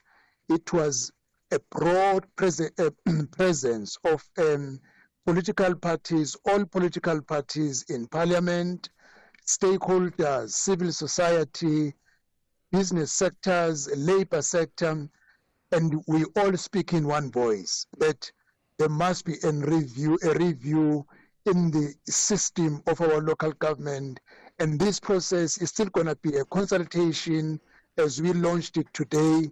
It's going to be running until March 2026, when we must come up with a review, a revised local government white paper, which will be, it might imply in some of municipalities to cease to exist, those especially which are not ideal for existence because of the structural and systematic issues around them. Okay, so I know, there's a whole year before, with the consultative process anyway, right? And of course, we're bound to change our minds.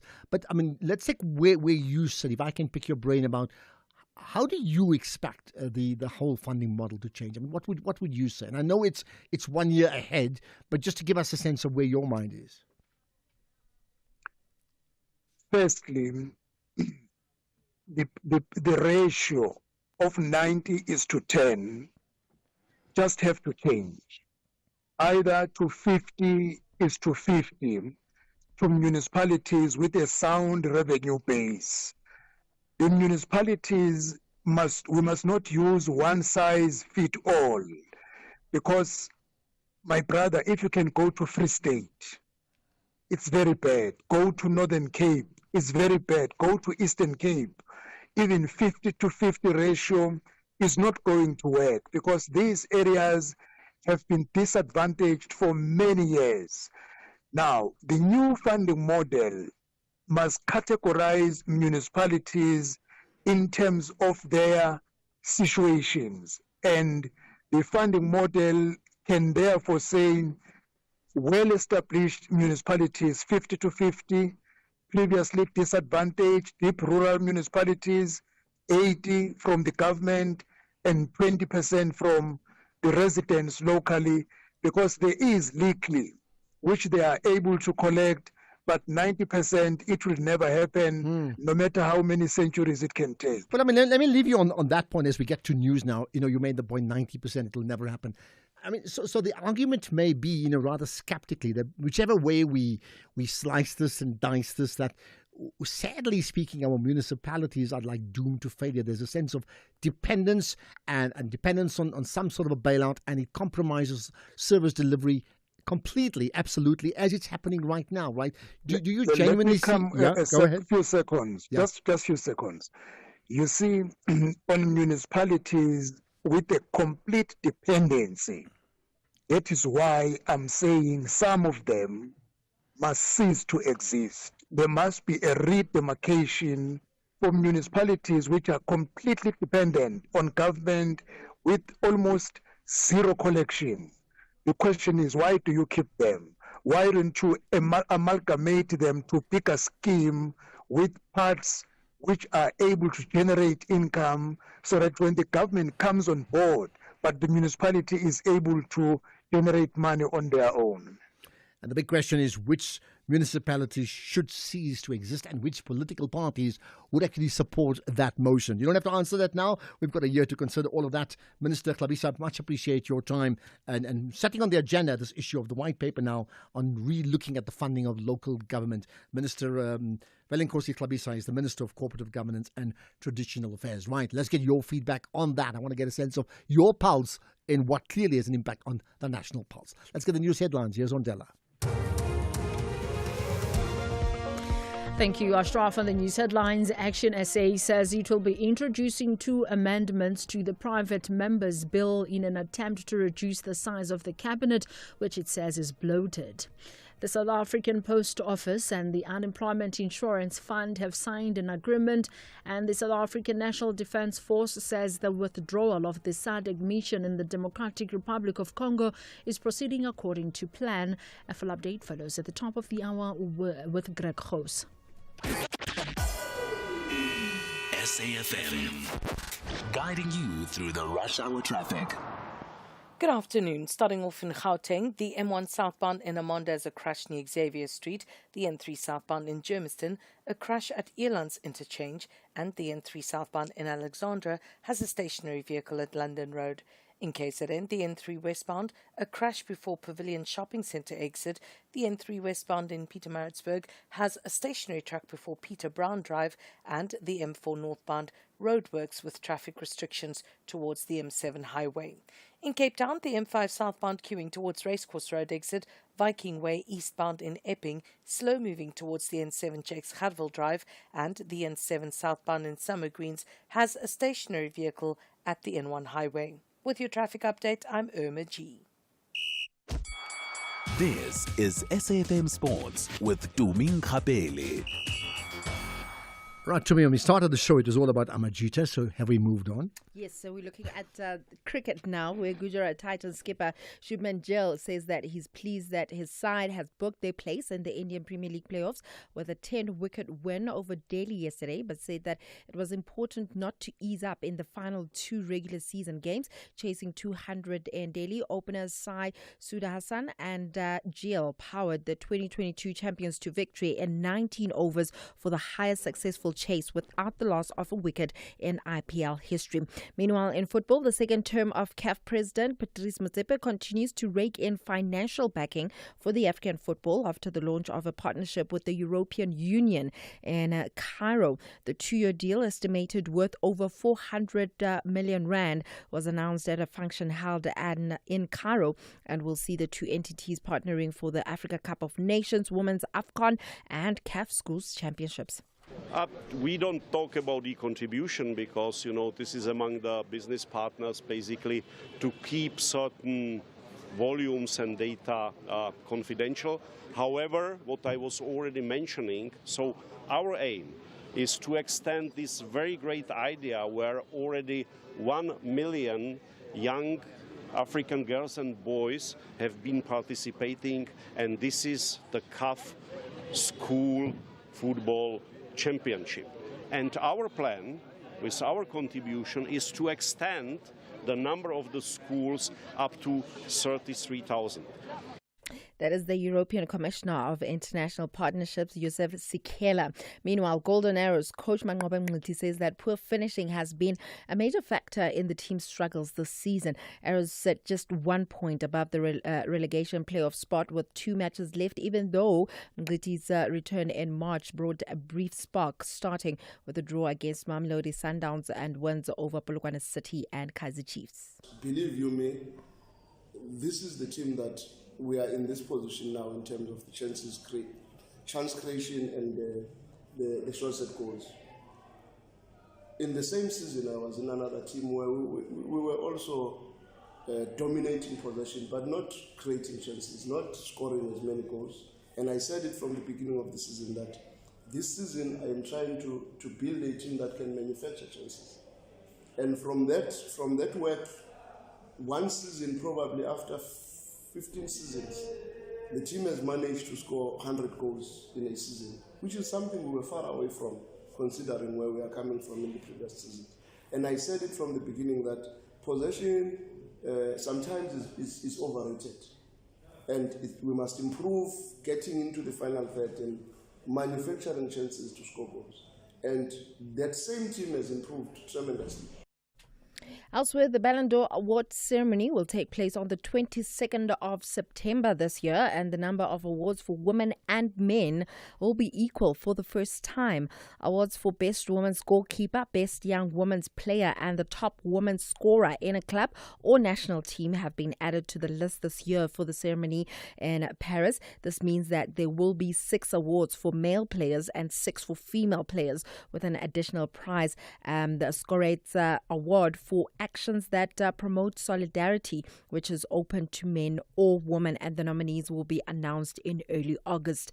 Finally, in athletics, 2-time South African 200-meter champion Sinesipho Dambile is gearing up for the Absa Kip Keino Classic Continental Tour in Kenya on the 31st of May after competing in Nairobi. Dambile will travel to Italy, where he'll be based from early June, to participate in several league meetings to sharpen his form ahead of the World Athletics Championships in Tokyo later this year. The 23-year-old, who has qualified for the World Championships 200-meter and as a member of the 4x100-meter relay squad, says the European circuit is key to his final preparations. And just before I say goodbye, I must highlight Akani Simbini's performance this past weekend, winning yet again. I mean, it's not a surprise anymore. And I really can't wait for the championships because, wow. I just wish this week was the Olympic Games. I know. I mean, like, seriously. It's just incredible, isn't it? Just to give context, I mean, he ran another sub-10 race. And I mean, I don't have the figures. I mean, he's broken the record of a guy by the name of Usain Bolt, right? Yes, in terms of the consecutive number or number of times. 10 years or something. Yeah, I think it's 11 times where he's ran sub-10, and he continues to do well. And I think this is his year. I keep saying, I think this is his year. This is his season. And lately, to me, she gets it all right. I mean, there we are. I think I should start betting. You see, now you've just spoiled it all. It's never about the money, it's about the conviction. There we are. More sport in an hour. Whether it is a CCMA referral, problems with a mechanic, or unfair blacklisting, Clientele legal plans are affordable, and you receive up to 670,000 rands worth of legal services per year. We cover civil, criminal, and labor-related matters. Our legal team will be your support 24 hours a day. SMS SAFM to 32195. That's SAFM to 32195. Clientele General is an authorized FSP and a licensed non-life insurer. T's and C's online. Standard rates apply. Wow! Cool catch! Elmo thinks Elmo's friends are great! Thanks, Elmo! I like how you cheer and encourage your friends, son. Elmo likes it too. Elmo, you are special. Who you are matters because we're all special. Tune in to see what makes you special for the all-new episodes of Takalani Sesame, weekdays at 3 p.m. on SABC2.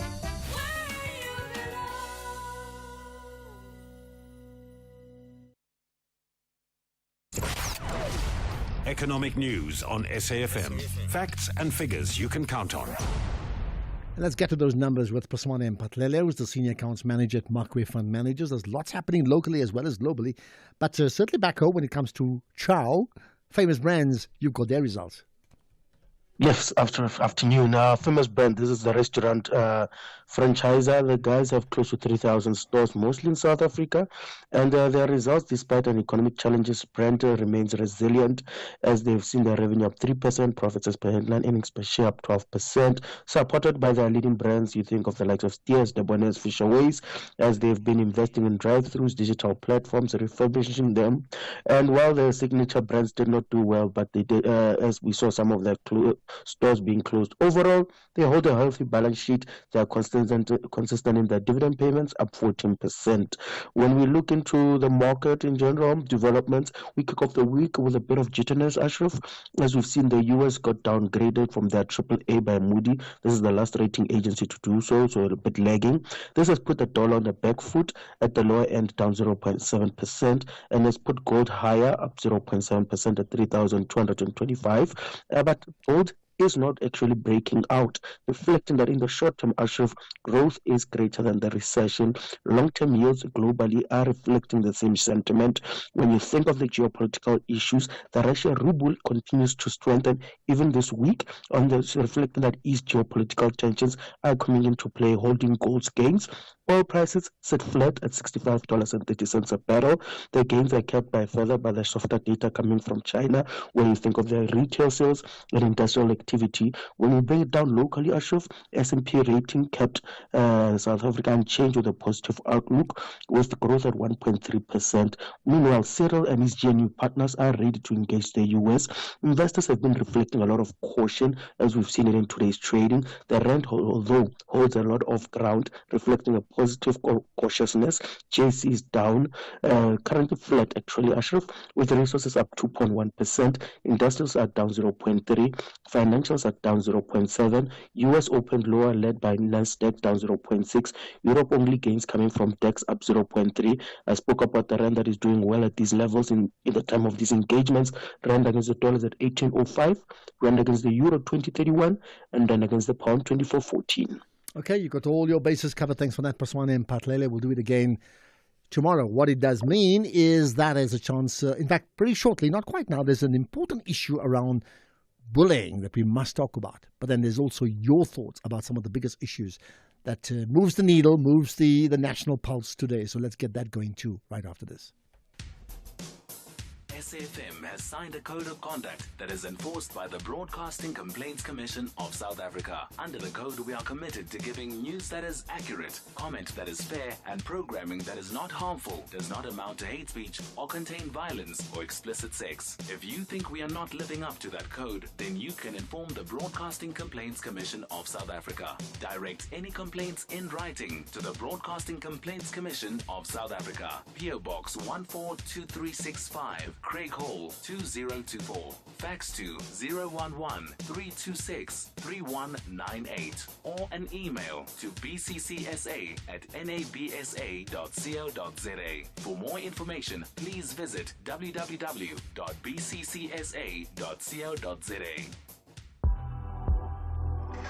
Ashraf Garda on SAFM.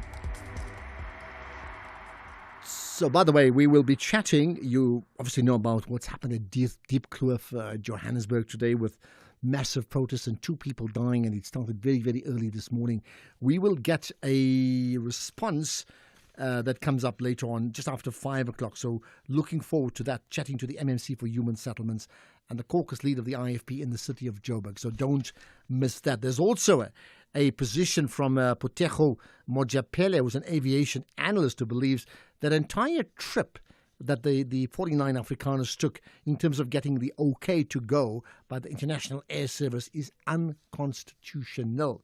Okay, we need to find out what that means. In the meantime, as part of a production team, we look at different options. And when we looked at the story of 7 girls being arrested, these are now schoolgirls, after they were filmed showing violent conduct towards one person in school, and this was on video, and naturally everybody's talking about it. And there's so many different angles around what seems to be a recurring theme, isn't it? So let's find out more about it with Megan Brady, who's the Director of Programs at the Save the Children South Africa. Megan, appreciate your time. Thanks for connecting on the National Pulse. Thank you so much for having us. Much appreciated. First of all, I mean, just your thoughts, your observations when you saw this particular video of one girl being bullied by 7 others. Well, I think first of all, this is one video, but this is happening every single day for millions of learners and children in our country. So we always wanting to say that bullying is critical, is a critical challenge.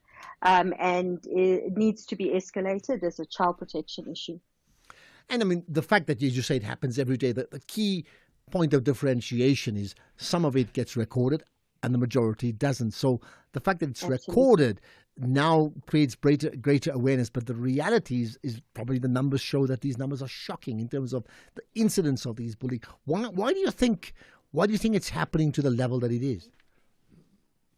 I think there's numerous contributing factors within South Africa that start from within our families and within society, where we see the cycle of abuse happening. Children are witness violence frequently themselves, and then therefore perpetuate that violence.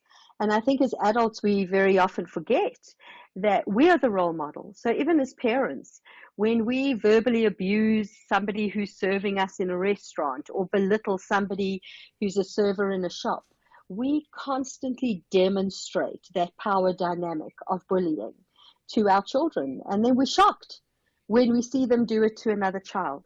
And I think that's one of the starting points that we have to think about as adults. Why do I get a sense, therefore, in light of the example you've given, that this is a sense of just, helplessness and hopelessness? It's not right, but it is what it is. So, just live with it. No, I don't think so. I think we should never live with violence. We should never tolerate it.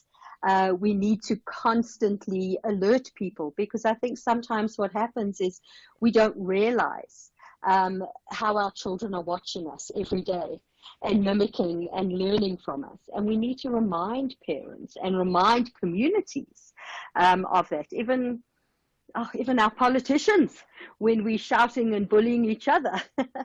All of that's an example. But the fact that it continues, and therefore my initial point, it's more a case of resignation to the reality. So if we're not going to resign ourselves to that and we want to change, what then needs to be happening? I mean, where do you fit in from, for example, from Save the Children South Africa? Yeah, so from Save the Children, we would focus on several aspects. The first would be advocating for change, so the constant raising of awareness when issues like this happen. Second of all, we would promote the funding of programs that focus on educating teachers how to deal with bullying, focusing on positive parenting, and then also, of course, providing the kind of services to young people where they can engage to develop their own self-esteem, deal with issues of peer pressure, because these are all contributors of bullying. Now, again, and the responsibility, because up to now we speak about parents, we look at government in terms of the norms that get explained and in terms of rights and wrongs, but then the role of schools, and then you get faith-based organizations, where people attend faith-based classes either in school or if not in school, certainly in, as part of an extra curriculum activity, right?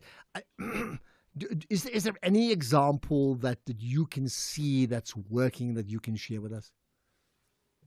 Definitely. I think the examples that we have seen as SAVE work really well is our positive parenting program.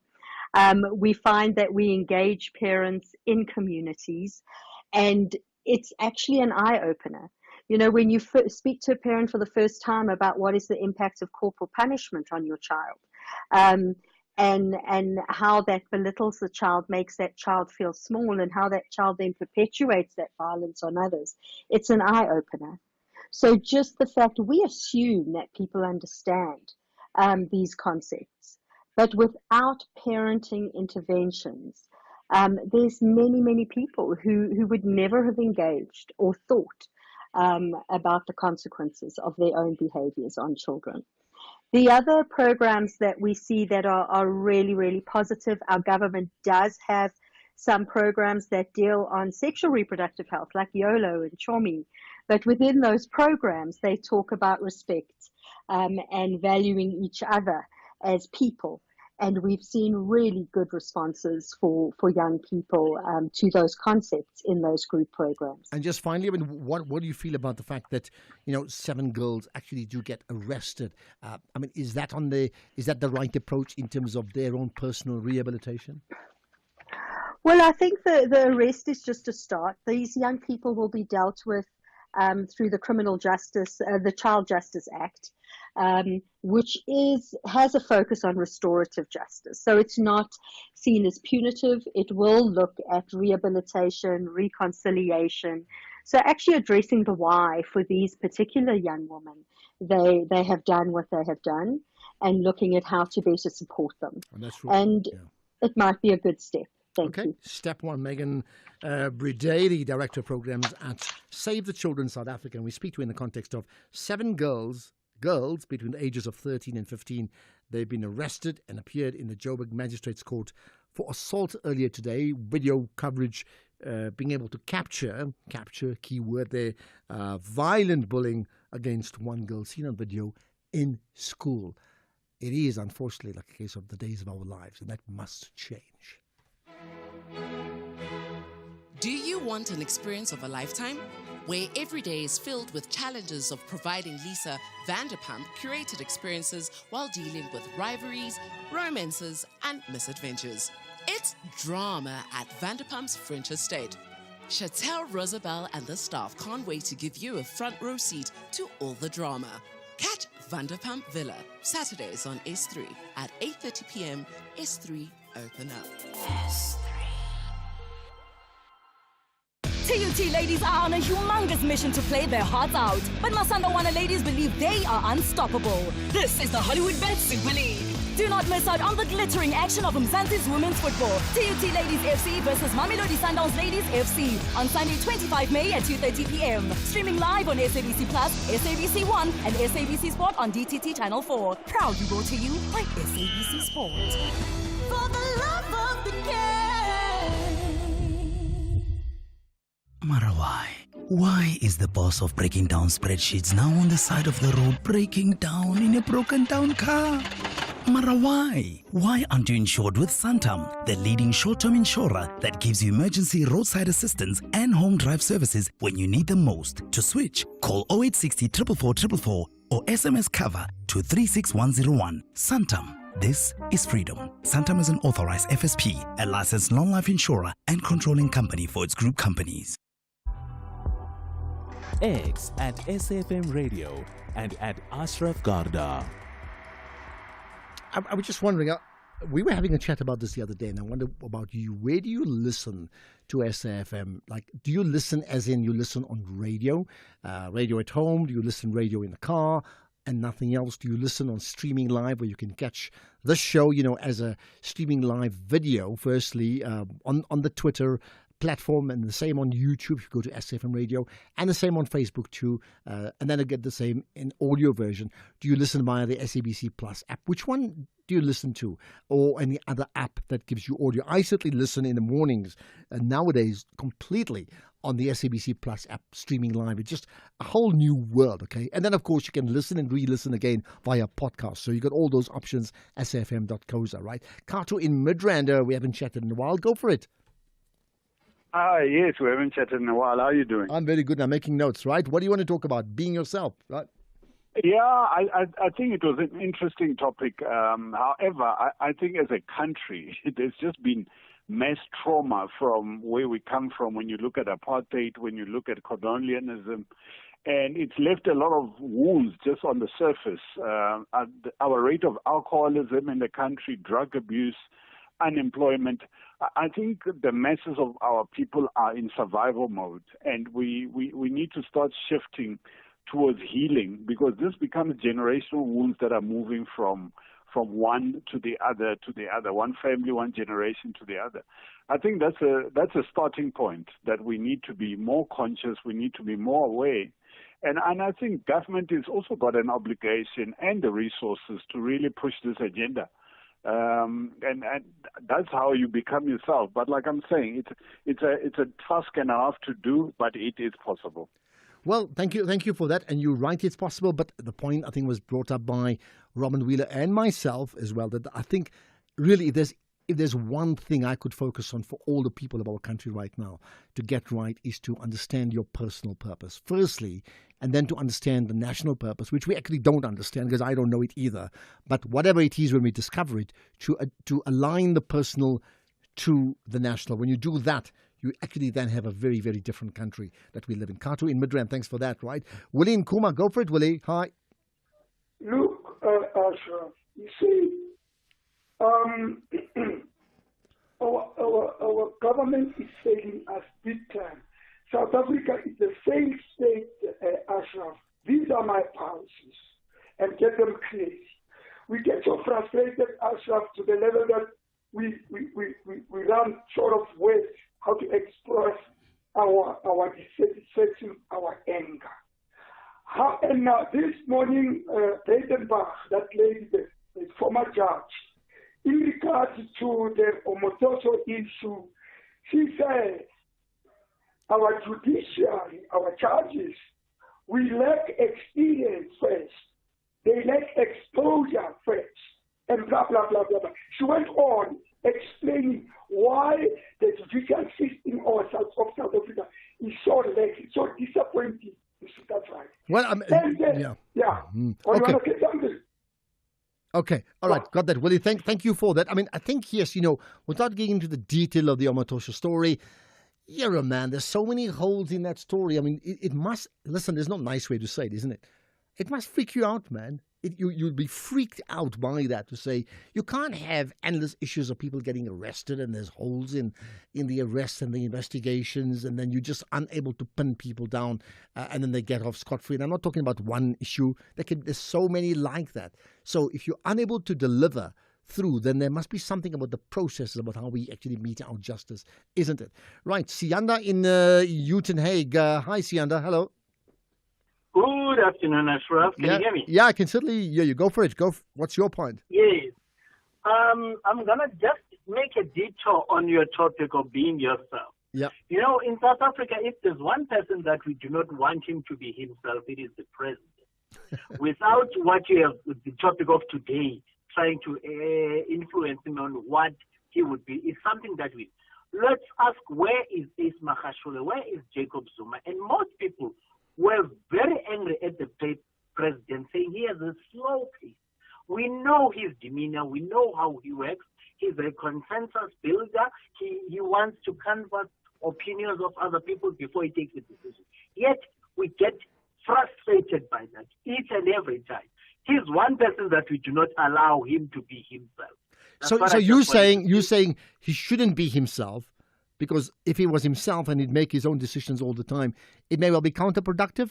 Or are you saying that the consultative way that he's doing it, sometimes over-consultative, is it the right way or the wrong way to actually lead? No, I actually say, what I'm saying, we don't want him as citizens. We don't want him to be himself. Okay. He is that type of a person. He's conservative. He wants to build a consensus. Sometimes we get frustrated, and I get in this instance of a case of Magashule, I got to appreciate, because when that decision was taken to expel Magashule and to suspend him was taken to court, because of his meticulousness, it stood. So that's what I'm saying. Sometimes we just don't want the president to be himself. Okay, got that. Thank you for that. Let's get further comment on some of the issues we've already touched on. I mean, really interested in, seriously, what's the one piece of advice you would give President Ramaphosa? Just one thing ahead of his meeting with Trump. Hi, Ashraf. Errol from Durban. Malema must realize that it wasn't only the FF and him that was responsible for the VAT to be taken off the agenda, but it was the DA too. In fact, I think the DA played a bigger part than the EFF, because they were the first to issue that they were going to go to court to take up the challenge. And this was after the ANC rejected the smaller parties when they said they wanted the VAT to be scrapped. So, I think the DA played a bigger part than the EFF. Errol, Durban. But you see, Errol, this is my point of difference from you. The EFF or the DA played a bigger part, we can say. The other one played a lesser part. I'm saying, what about the fact that they all collectively did their role as government on the one hand and opposition, and they mixed it all up and they delivered what's best for the country? So That's good for all of us, and that's how it should be. Think about that, right? Right, let's get to the news now. It's brought to you by Absa Ultimate Banking. Apply online to get 34 benefits, subject to affordability and scoring. Benefits may be subject to limitations, terms and conditions apply. Absa is an authorized FSP and registered credit provider.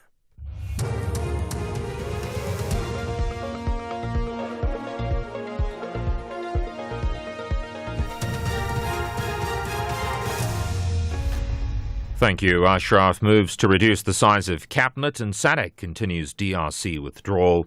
Good day to you. Action SA says it will be introducing 2 amendments to the private members bill in an attempt to reduce the size of the cabinet, which it says is bloated. The current administration is made up of 32 ministers and 43 deputies. Action SA's parliamentary leader, Athol Trollip. One of the issues that we take grave obsession to is the largest cabinet in the world, and in this regard we are tabling 2 pieces of private members legislation. The first one is the Enhanced Cabinet Perks Bill, and the second one is a constitutional amendment to abolish deputy ministers. The Post Office and the Unemployment Insurance Fund have signed an agreement in which the fund will inject 381 million rand into the entity. The aim is to safeguard almost 6,000 jobs and assist with the revival of the Post Office.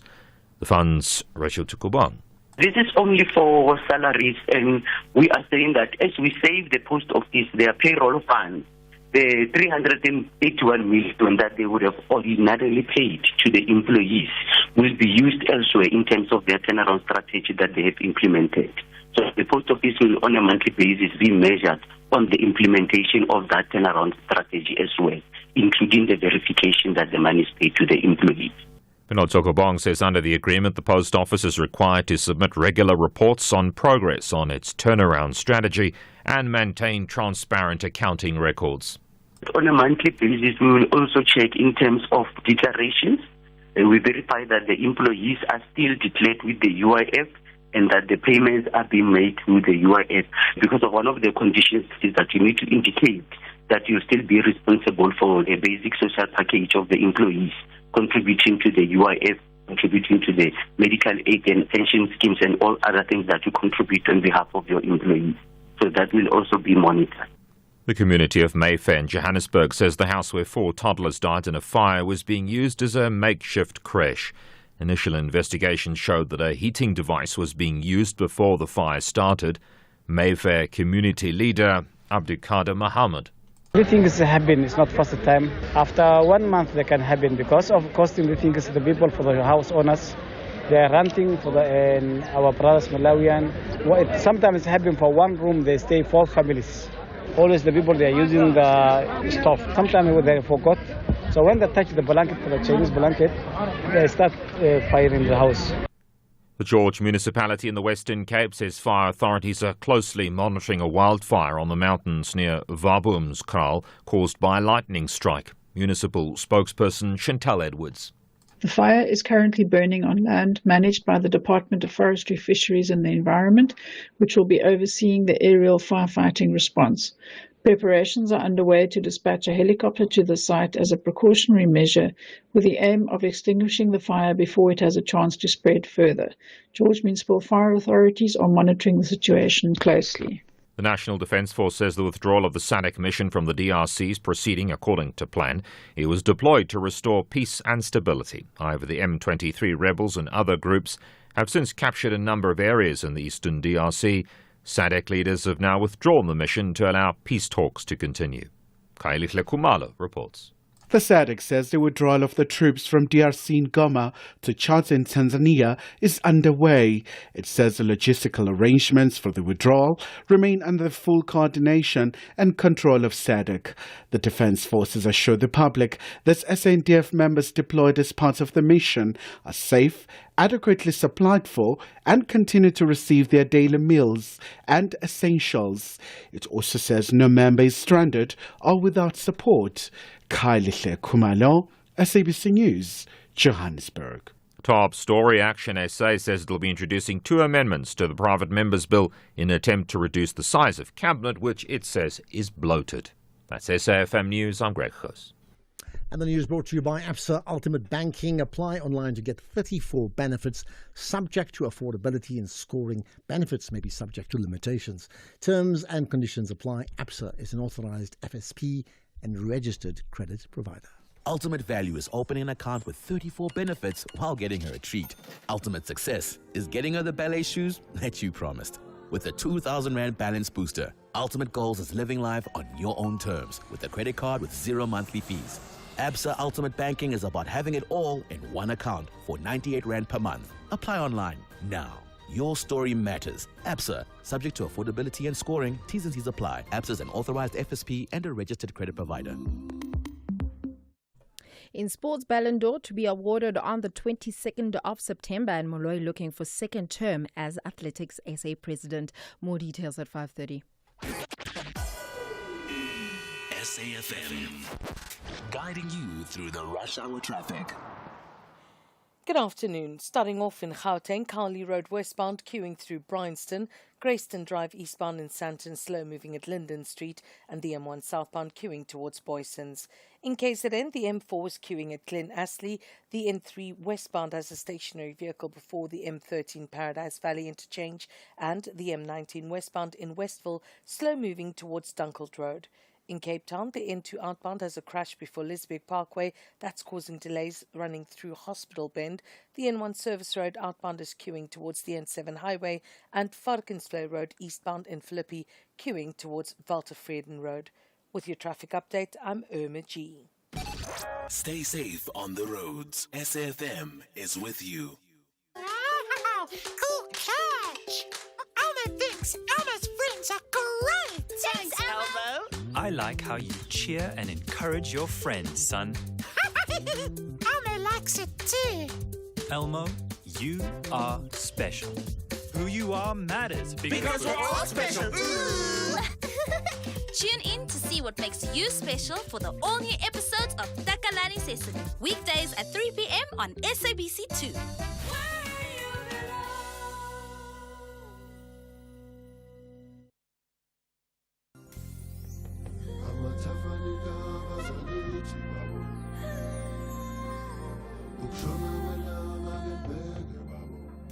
This May, SAFM celebrates Africa Month with you as we honor the legacy of the Organization of African Unity.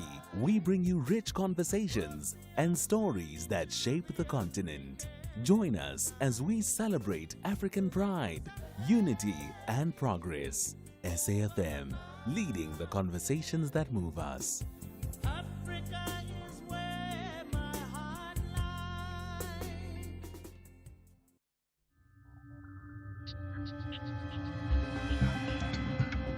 The National Pulse with Ashraf Garda on SAFM. You're listening to the National Pulse, weekdays 3 to 6 p.m.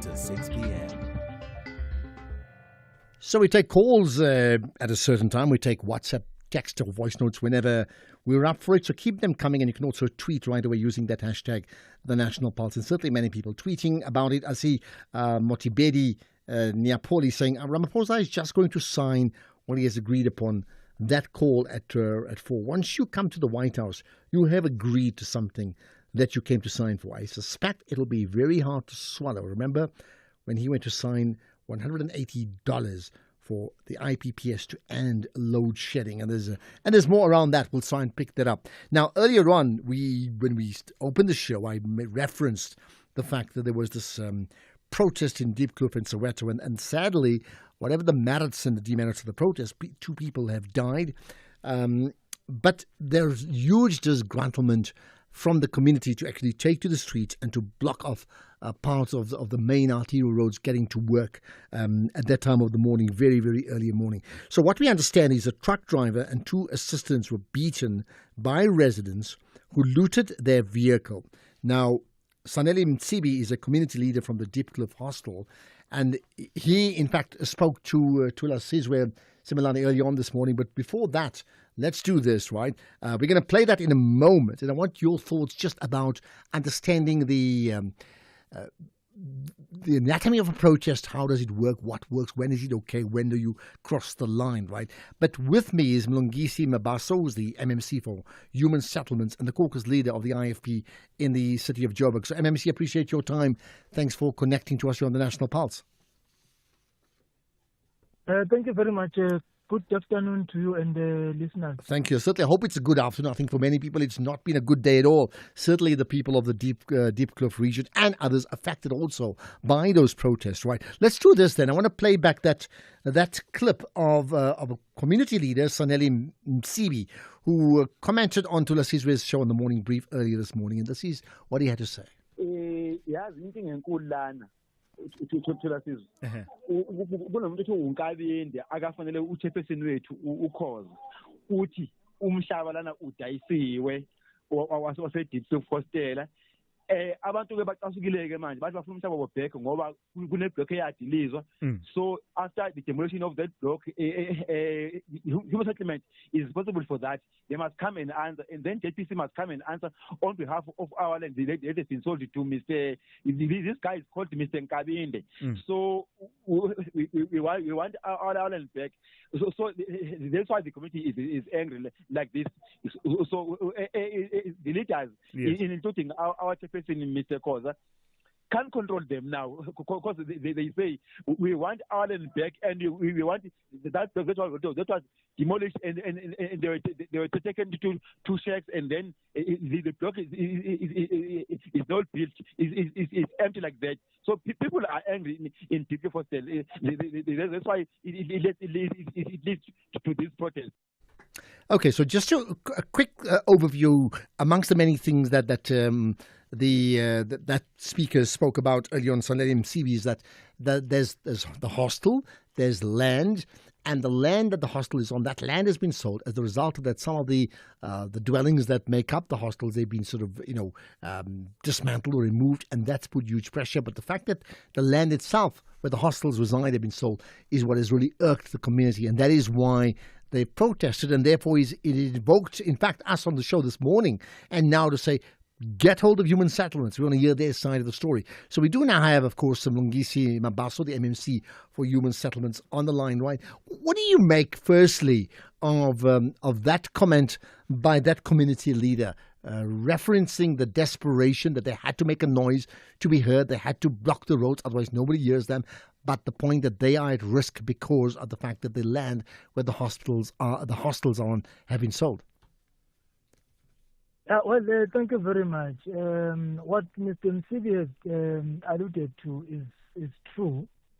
In a sense that when we started a demolition of the dilapidated blocks in the section that is purported to be privately owned, the Department of Human Settlements was stopped by certain gentlemen who came with the deed of transfer documents, which indicated that the property where we were working with the department is privately owned, is no longer owned by the municipality, and that transaction took effect in June 27 June 2023.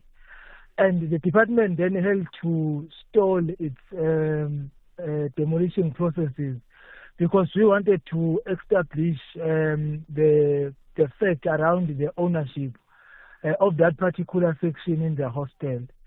And yes, indeed, when we did our own deed search, we discovered that there are now two owners of the hostel. So there was a subdivision which was done. So there is a section that is owned by the city and there is a section that is privately owned. And we had to stop our demolition, hence the delay in the work that we've been doing as the municipality in the hostel. But over and above that, these guys that are alleging to be the owners of the hostel, they then went on to tell the residents and the leaders at the hostel that they are now the owners and the municipality is refusing to meet with them so that we are able to engage on the ownership and also on the development of the hostel. And yes, I can confirm that they made attempts to meet with me and I refused. And I refused on the basis that I do not agree or I do not understand how this transaction went about, because the report of this transaction never went to council. Remember, the hostel is owned by council, and all other properties that are owned by council, for you to transfer the ownership to another party, there ought to be a council resolution, and there is no council resolution. So I do not understand how this transaction was actually, and that's why I refused to meet with these people, because I did not want to legitimize this illegal transaction, because I still deem it as an illegal transaction, because there is no council resolution which gives officials an authority to transfer this property to a private company. All right, so you refused to meet the new owners or alleged owners. That's who you refused to meet. Did you meet with the residents who expressed serious concern about how vulnerable they are? Well, today we had a meeting with the residents, because previously, for the past 2 months, we've been trying to obtain information from the officials. Even today morning, we convened a meeting just for us to ascertain what really transpired in this whole process, which led to this land having to be transferred to a private company. I was with MMC Economic Development in the meeting. Even now, we do not have answers. They are unable to tell us. For the past 2 months, I've been requesting for the same information. I was hoping that today they will be in a position to really articulate what transpired during this whole process. They didn't provide information. So from where we are as councillors, we do not know how this transaction went about. And we had requested now that the city manager, I've requested the mayor, that he authorized us to institute a forensic investigation, because we need to know who signed for this transaction, for this transfer, who gave authority, which council resolution did they use to transfer this property, and why there was never consultation. Okay, so I hear that. I hear that, and you know, the audience listening in will be saying, if the MMC for Human Settlements doesn't know, and the caucus leader in the city of Joburg for the IFP doesn't know, then how are they going to find out? That means there's something really, and I'm not attributing it to you, but there's something rotten about our structures that nobody seems to know how this happened. Yeah, it's because the report never went to council. So some officials at their offices made this transaction, and they concluded with the transaction. And that's why we have requested for a forensic investigation on the matter. And remember, the Department of Human Settlements is the custodian of the hostels, the flats, and the informal settlements and certain properties. But we are only custodian, we are not the owners. So the owners is Johannesburg Property Company. So all the properties in Johannesburg that are owned by council, they are under the administration of Johannesburg Property Company. And that's why I was with the MMC for Economic Development in the meeting, because she's the one responsible for JPC. But even the current CEO of JPC cannot really account to what actually happened in the process. The current ED in the department, they can't tell you, the directors. So certain officials in the offices decided and went ahead with the process without really engaging even with the senior leaders. And the report never served in council, and that's why councillors of Johannesburg are not aware of this process. All right, so in the meantime, what do we have? We have residents who are very, very vulnerable, very disgruntled, very angry. They don't know who to turn to, and that is why they protested. They did say already on radio this morning, if they don't protest and they don't block off roads, nobody will listen to them. So now they've succeeded in that, because you listening to them, that's why you had a meeting, right? But the problem prevails. So what happens next? How do we fix this? Well, we have requested, as the department, we have requested for a forensic investigation for us to determine really exactly what transpired with this transaction, for us to determine a way forward.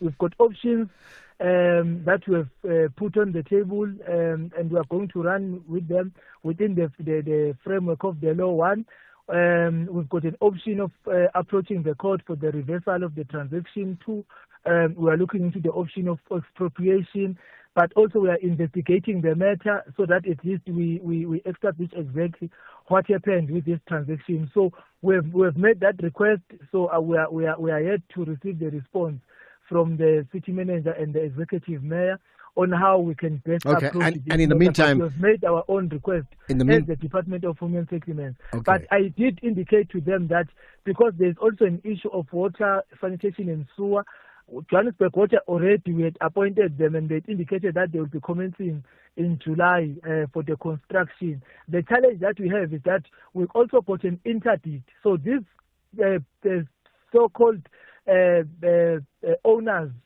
of the property, they also interdicted developments in the group hostel.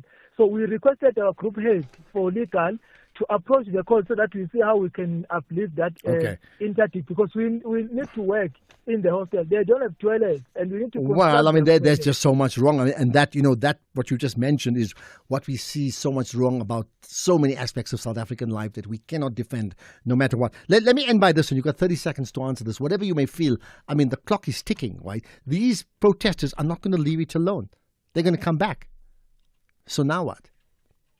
Yeah, well, we have agreed because we had a meeting. We engaged with the residents. We've agreed that I will be meeting them in the last week of June, where I will introduce a contractor from Johannesburg Water, where we will then present a plan on how we will deal with this matter legally. Okay. So I've requested that they give us from now up until the last week of June, where we will then present the direction that we have taken. As the municipality. Let's leave it at that. Let's how they deal with it legally. Key words, the MMC for Human Settlements and the caucus leader of the IFP in the city of Joburg, Lungisi Mabaso. Bottom line to that, these hostels, the land has been sold, some parts owned by the city, others owned by someone they don't know. There's a big contestation there, and residents are vulnerable, as has been the case so often here.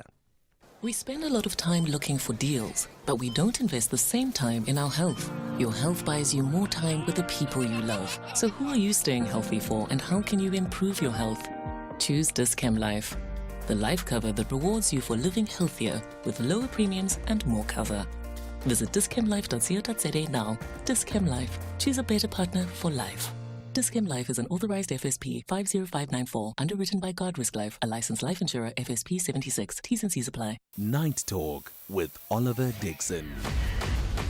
When leaders need to account, we call on them. When society needs to debate, reflect, and advance, we're here to have the conversation. Join me, Oliver Dixon, on Night Talk every Monday to Thursday from 10 to 12 midnight.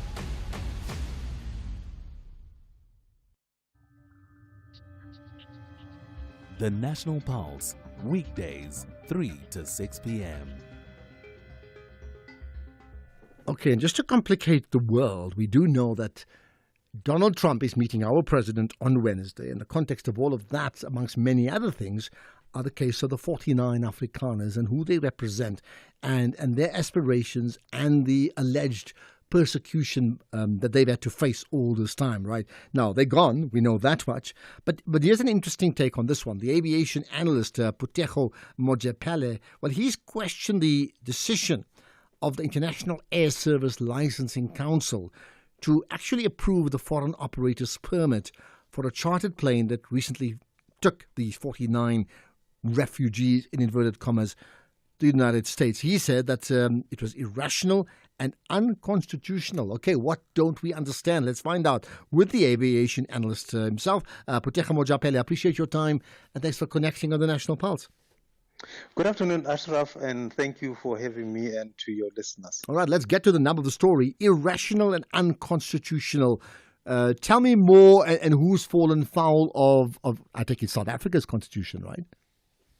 Correct, yes, Ashraf. Ashraf, there is a laws that governs the approval of the foreign operators permit in South Africa. Those laws are there as part of our sovereignty as a South African, as a country, and therefore they dictate who can fly in our country and to do what mission they can come and do here, and we determine as a country to approve or not allow them to come in the country. We follow the prescript of the law, and we also use rationale in terms of what is in the best of the country in approving those FOPs. And therefore, what has happened in this case, and again, Ashraf, let me just clarify the points here. I'm not here to talk politics. I know nothing about politics, and I don't even want to enter into Actually, that that's a huge advantage. You know that, but go ahead anyway.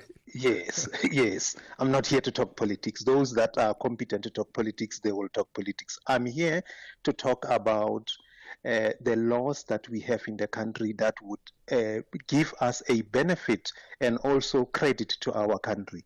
Now, what was in the best interest of approving this FOP? Let me just give you a bit of a background, Ashraf. So when you make an application, you say to the South African government, you say, look, I'm going to perform this mission on this application that I'm forwarding you before, and I want you to approve it on the basis that I'm going to repatriate a certain number of passengers that seems to be stranded in there. The countries do submit those kind of applications through the councils, and they get approved based on the situation that is on the ground, and it gets permitted on the basis that there was enough background that was provided before the council or before the chairperson of the council for that matter, and it gets approved based on what it is on the material grounds that dictates that can be approved. Now, in this case, Ashraf, we had the Department of Foreign Affairs or International Relations distancing themselves, saying there is no refugees in South Africa that has been recognized by any international body, which like your United Nations refugees and Red Cross and all other entities. We then had the president as well also pronouncing himself about that. Now the question is that when the decision was made to say, let's allow these people this aircraft to come in and take people. And remember, Ashraf, on top of the FOPs that have been applied for, there is existing FOPs that goes to America. We have 4 aircrafts daily that leave South Africa going to United States. 2 in Cape Town, 2 in Johannesburg, one Atlanta, one Atlanta in Cape Town, and one and Washington, as well as Johannesburg, New York, as well as Atlanta.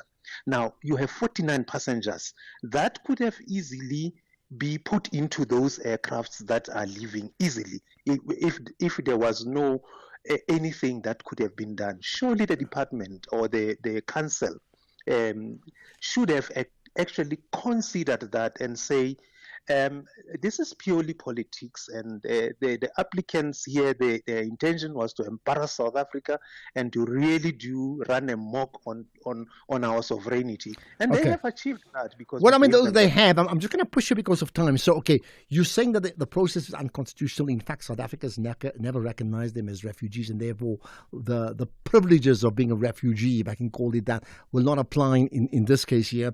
They could have sent them on normal commercial flights anyway, right? So you're saying it's unconstitutional. So what should happen now?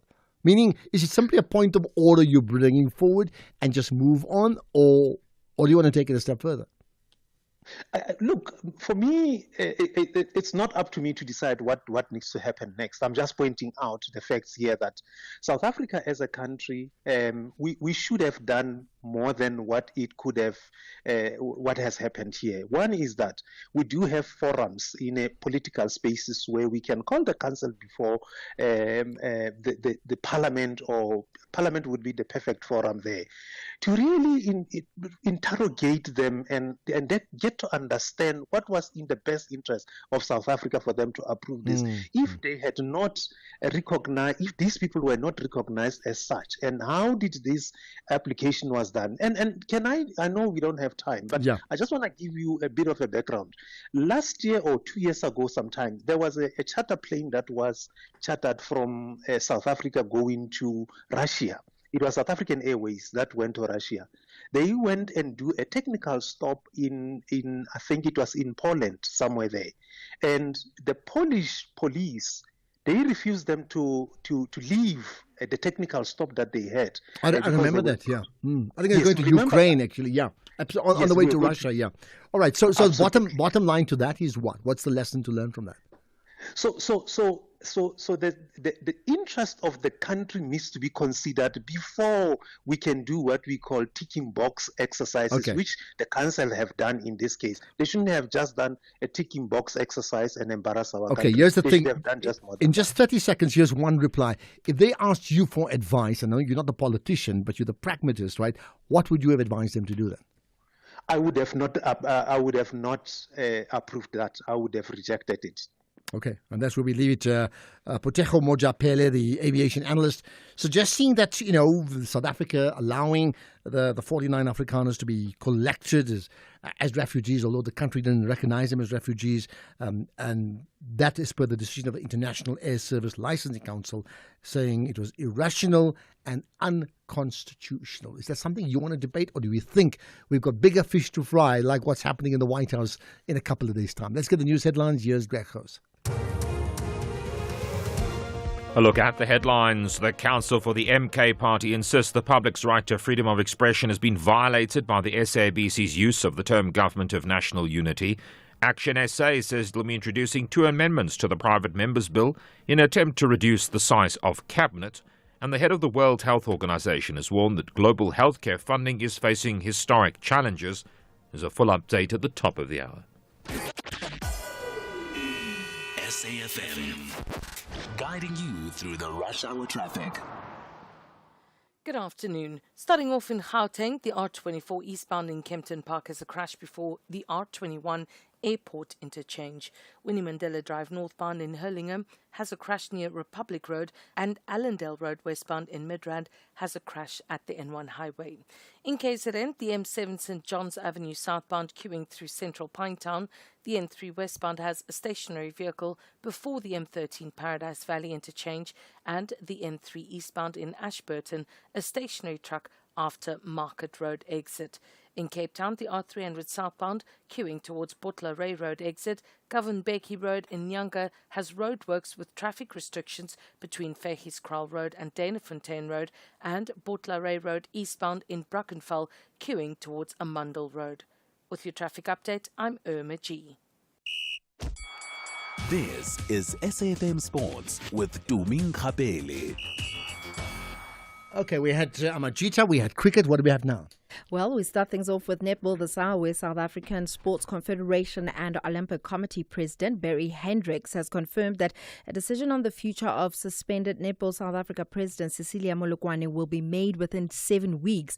Molokwane was suspended by World Netball last month, although no details have been publicly disclosed regarding the reasons behind the suspension. In an exclusive interview with SABC Sport, Hendricks revealed that the investigation is nearing completion and that the full outcome, including the reasons for Molokwane's suspension, will be made public in due course. No. In fact, we've been advised that it will take up to 7 weeks, if not longer. Well, then they will pronounce the investigation takes place now. The proper investigation takes place. And then after that, they will announce what their result is.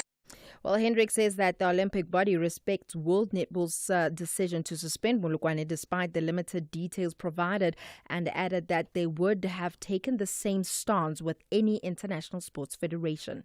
And SASCOC hasn't suspended the president. World Netball have advised us that she must be suspended. They've advised Netball South Africa the similar case, and Netball South Africa is abiding by that, including the president. Oh yes.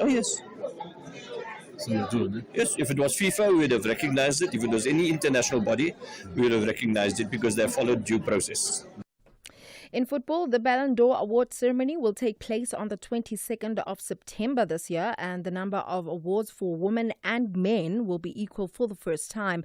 Awards for Best Women's Goalkeeper, Young Women's Player and Top Women's Scorer in a club or national team have been added to the list this year for the ceremony in Paris, and it means that there will be 6 awards for both male and female players, with an additional prize, Socrates Award, for actions that promote solidarity, which is open to men or women, and the nominees will be announced in early August. Meanwhile, the second term of CAF President Patrice Motsepe continues to rake in financial backing for African football after the launch of a partnership with the European Union in Cairo.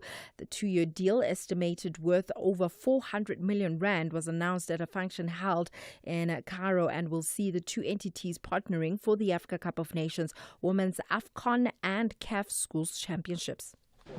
We don't talk about the contribution because, this is among the business partners basically to keep certain volumes and data confidential.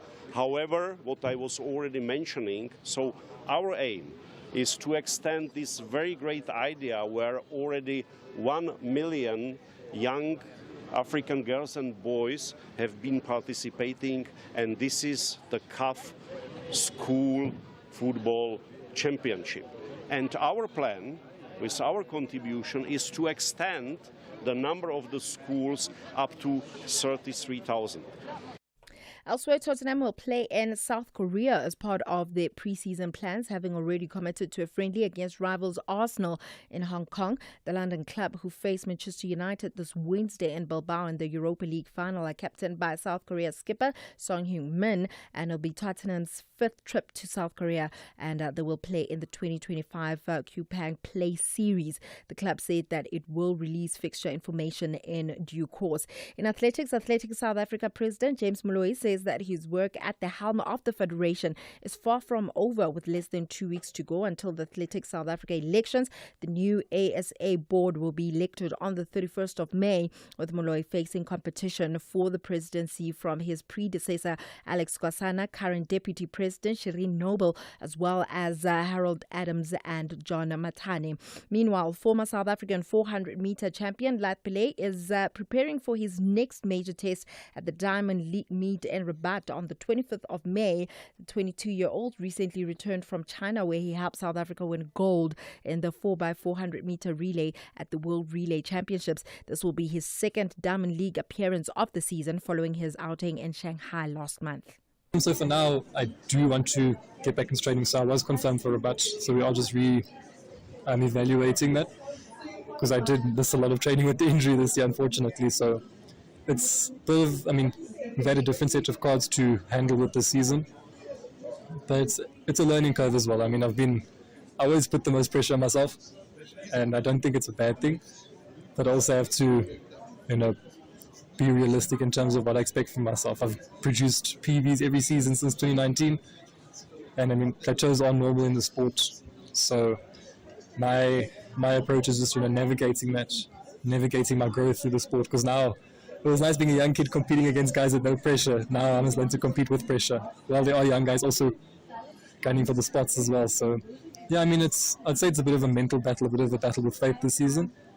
But it's a journey that I'm privileged to experience. Not many people get to this level where there is that much pressure to compete, there is that much pressure to perform.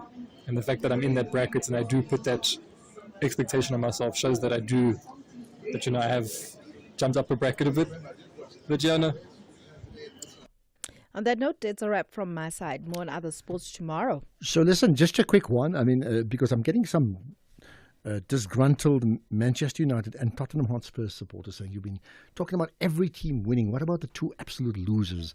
They're playing on Wednesday, like the losers final. Listen, and please still coming mention tomorrow. them. It's still coming. There's still a Tuesday. I thought I'd just tell you, just mention them, because there's some people like, we know we're losers, but can you just mention us? Are you talking about City or are you talking about United? I'm referring to other people. My job is just to reflect what people are thinking. Tomorrow is another day. If you're active on social media and love SAFM, we hope you'll take a moment to like or follow our SAFM page on Facebook and Twitter. These are the best places to find all the guest information, conversations, and stories you love from your favorite presenters, along with regular updates from SABC News. And don't forget, you can send your questions to feedback@safm.co.za.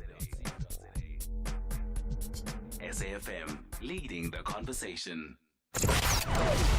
Economic news on SAFM. Facts and figures you can count on. Jimmy, if we talk about downgrades and Moody's downgrades, you can say somebody's in a bad mood when it talks about the USA, is it? Good afternoon, Ashraf. Good afternoon to the listeners. You certainly can, especially given that this is the first time in history that this has happened. If you remember back in 2011, I believe, was the time that S&P, Standard & Poor, downgraded the United States for just by one notch from their perspective. Then we saw that in 2023, Fitch followed suit several years later from that perspective, and the latest and final ratings agency to downgrade America by one notch is Moody's. It only took them 13 and a half years from the first downgrade.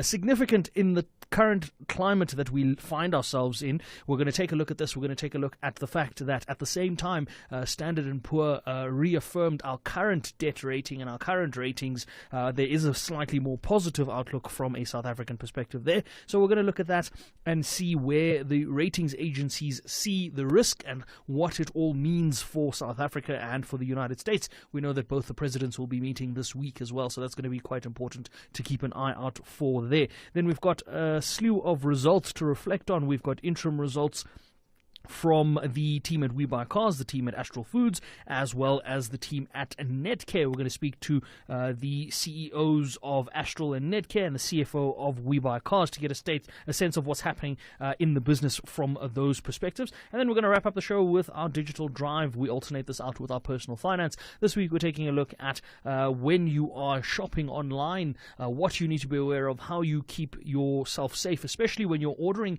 from international platforms such as Temu and the like. We know that with all of the tariff changes, this is going to affect your shopping experience, but to what degree, we're going to see if we can get a bit of an understanding around some of the considerations that go into that. Before we get to that, market movements on the day were quite positive in some respects. I know that I was keeping an eye out on some of the resource counters, specifically Sasol having a rocker of a day. We're going to discuss that in our market segment. I've got Makwe Masilela returning on markets a little later, but resources in general up about 2.6%. Financials were down about 1.3% locally, and industrials down 0.5%. As a result, the all share finishing marginally in the red, about 14 basis points in the red, and the top 40 about 0.1% in the red from that perspective. So we're going to look at that and see what's been happening there. If we look at international markets, they were also a bit of a mixed bag there, with the ASX in Sydney the biggest, the second biggest loser. The biggest loser was the Nikkei in Tokyo,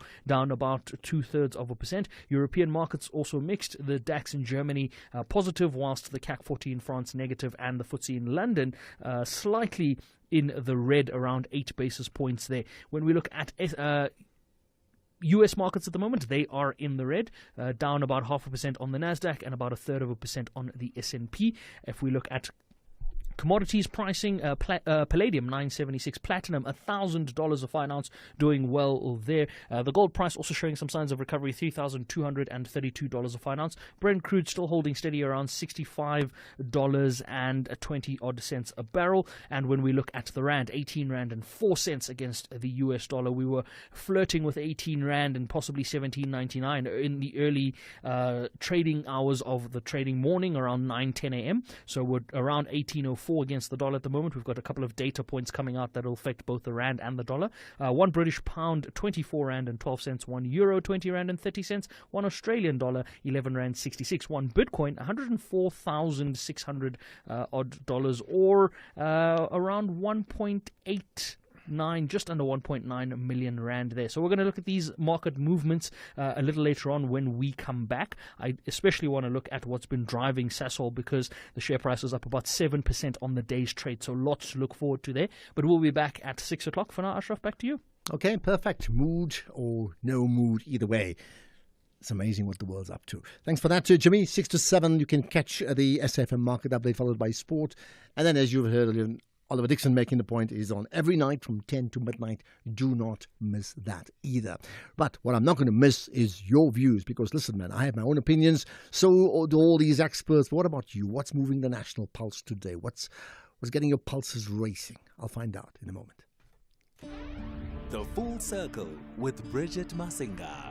the role that diet plays when it comes to managing hypertension? Salt is one of the major risk factors for a high blood pressure. Science shows that as soon as you start to reduce your salt intake, you start to see improvements in that blood pressure, with those numbers actually going down to below the 140/90, which is considered as hypertension. Then, of course, decreases your risk for heart disease, strokes, and kidney disease. The daily limit of salt is actually 5 grams or 1 level teaspoon.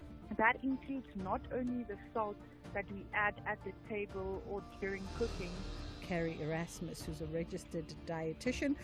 The Full Circle with Bridget Masinga, Monday to Friday, 1 to 3 p.m. You're listening to the National Pulse on SAFM. SAFM. Right, I'm very aware there's lots of people who send out voice notes, and I will get to you in just a moment. Let's stay on the issues of municipalities, by the way. Khotso in Maluti has a view. Khotso, go for it. Hello. Good evening, Ashraf. Yeah, good talking to you. Ashraf, man, you were speaking to Pastor of the Minister of Scope, Pastor Velinko Simhlavisa. Yes, yeah. With a nice voice. You know, that guy, I think he's thinking that we are children.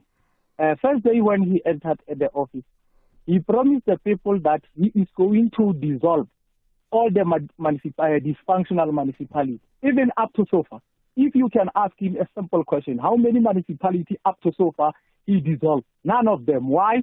Because he aligned himself with the criminals, so-called the ANC, because all the municipalities that are dysfunctional belong to the ANC. So now he aligned himself and he weakened himself. Whatever he's speaking on air, he exposed himself as a stupid man. Okay, well, I hear you. Obviously, that was not the reason we were talking about the ocean of white papers and monies, but fine, points taken. Yeah. But listen, when you're part of a GNU, you're part of a GNU. That's really the reality. So you're either in coalition or you're outside of coalition. Which side are you on, right? Khotso, thanks for that. But I also liked Khotso's comments about saying, you know, when you spoke to that Reverend Minister, the one with a nice voice, it got me thinking. All right, let's get to some further comments from you. Here's one. Ashraf and the SFM listener, those hostile people, can't they just thanks that the government gave them like the free accommodation and is the only one tribe? So why should the hostile, the government attend to them while there's a lot of people, and those people, they are very riotic and violent.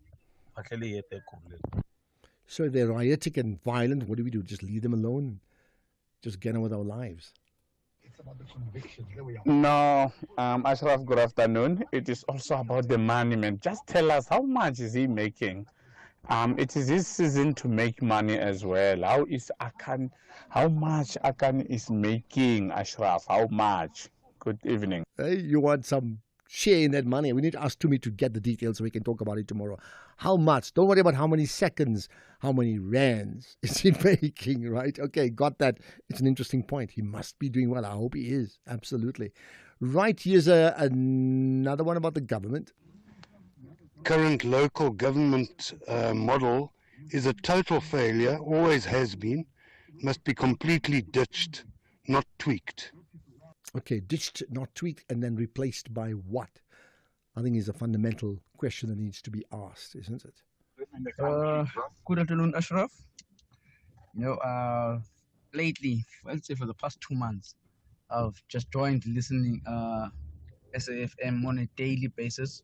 Usually in the car when I'm driving from home to work, and from work to home.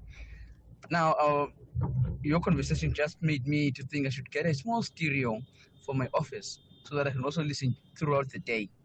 Thank you. I enjoyed listening to you guys. Nice show as always. Keep it up. Oh, you're very kind. Thank you. Well, yes, get the small stereo. Well, you've got two options. Small stereo, what's it like the transistor radios they used to call it, right? Or alternatively, if you've got Wi-Fi at work, then you can listen on streaming live and then just get the SABC Plus app, and then you'll find all the different radio stations, but in this case SAFM, and you can listen, which is as clear as anything you'll get anyway. But the main part is you are listening, which means you are connected to the National Pulse, and I really appreciate that you do just that, okay? Right, here's another about our president. Ashraf, Cyril Ramaphosa is an impressionist. One advice I can give him is let him stop trying to please everybody. He went to the ICJ because he wanted to grandstand. He's an impressionist. I got a problem with that personality, being an impressionist. Thank you. But why would you say he's an impressionist, and why would you say he went to the ICJ to be an impressionist? I mean, do you genuinely think, I mean, for example, we had Naledi Pandor, not just here, was at another event that she spoke the other day. She was very clear. The decision was made by the ANC, right? So do you also think that Ramaphosa just makes a decision on his own? He doesn't have the executive powers that Donald Trump has. As Kaya Sitole called him, what did he call it? Imperialist president. We don't have an imperialist president. Think about it. Afternoon, Ashraf. This is Nars Egbibala. First, I want to wish a good luck to the president and his team, hoping that the president of America will at least be sober this time. Number two, I want to congratulate EFF and want us to allow it to celebrate as much as it can. I'm normally more concerned about the end product, even when this guy Loans was taken out of Parliament or Portfolio Committee. At the end of the day, what he wanted happened because those appointments were withdrawn. Thank you. Okay, there we are. South African audiences, you guys make me laugh. Like that point, I wish Trump is going to be sober this time. He got all slipped into your very serious conversation. Talking about another serious issue, by the way, there's this horrific story of a fire that got to a crash in the Mayfair region, which is about 2 kilometers from where we are right now at Auckland Park. And I understand that 4 children, at this crash have died. I don't know the details. It's just a terrible, terrible story. There's some visuals that have been played on the news, but a horrible story. Absolutely. Good afternoon, Ashraf. The people that are saying, hey, there's no money, and where does Julius expect the government to find money? They know that there is a lot of money in this country. Get rid of these tenders. There's a lot of money that is wasted on tenders and whatnot. Get rid of those things. LG. But if you get rid of the tenders, what do you replace them by? I mean, seriously, it's a question that I'm seriously wanting to know. What do you replace it by? By the way, what's your message to the president? What should he be asking Trump? Tell me. Whether it is a CCMA referral, problems with a mechanic, or unfair blacklisting, Clientele legal plans are affordable, and you receive up to 670,000 rands worth of legal services per year. We cover civil, criminal, and labor-related matters. Our legal team will be your support 24 hours a day. SMS SAFM to 32195. That's SAFM to 32195. Clientele General is an authorized FSP and a licensed non-life insurer. T's and C's online. Standard rates apply.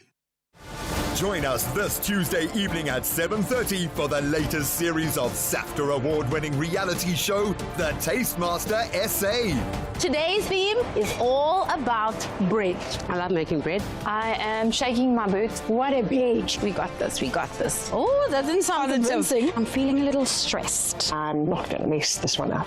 That's The Tastemaster SA. Tuesdays at 7:30, repeats Sundays at 4. Only on SABC2.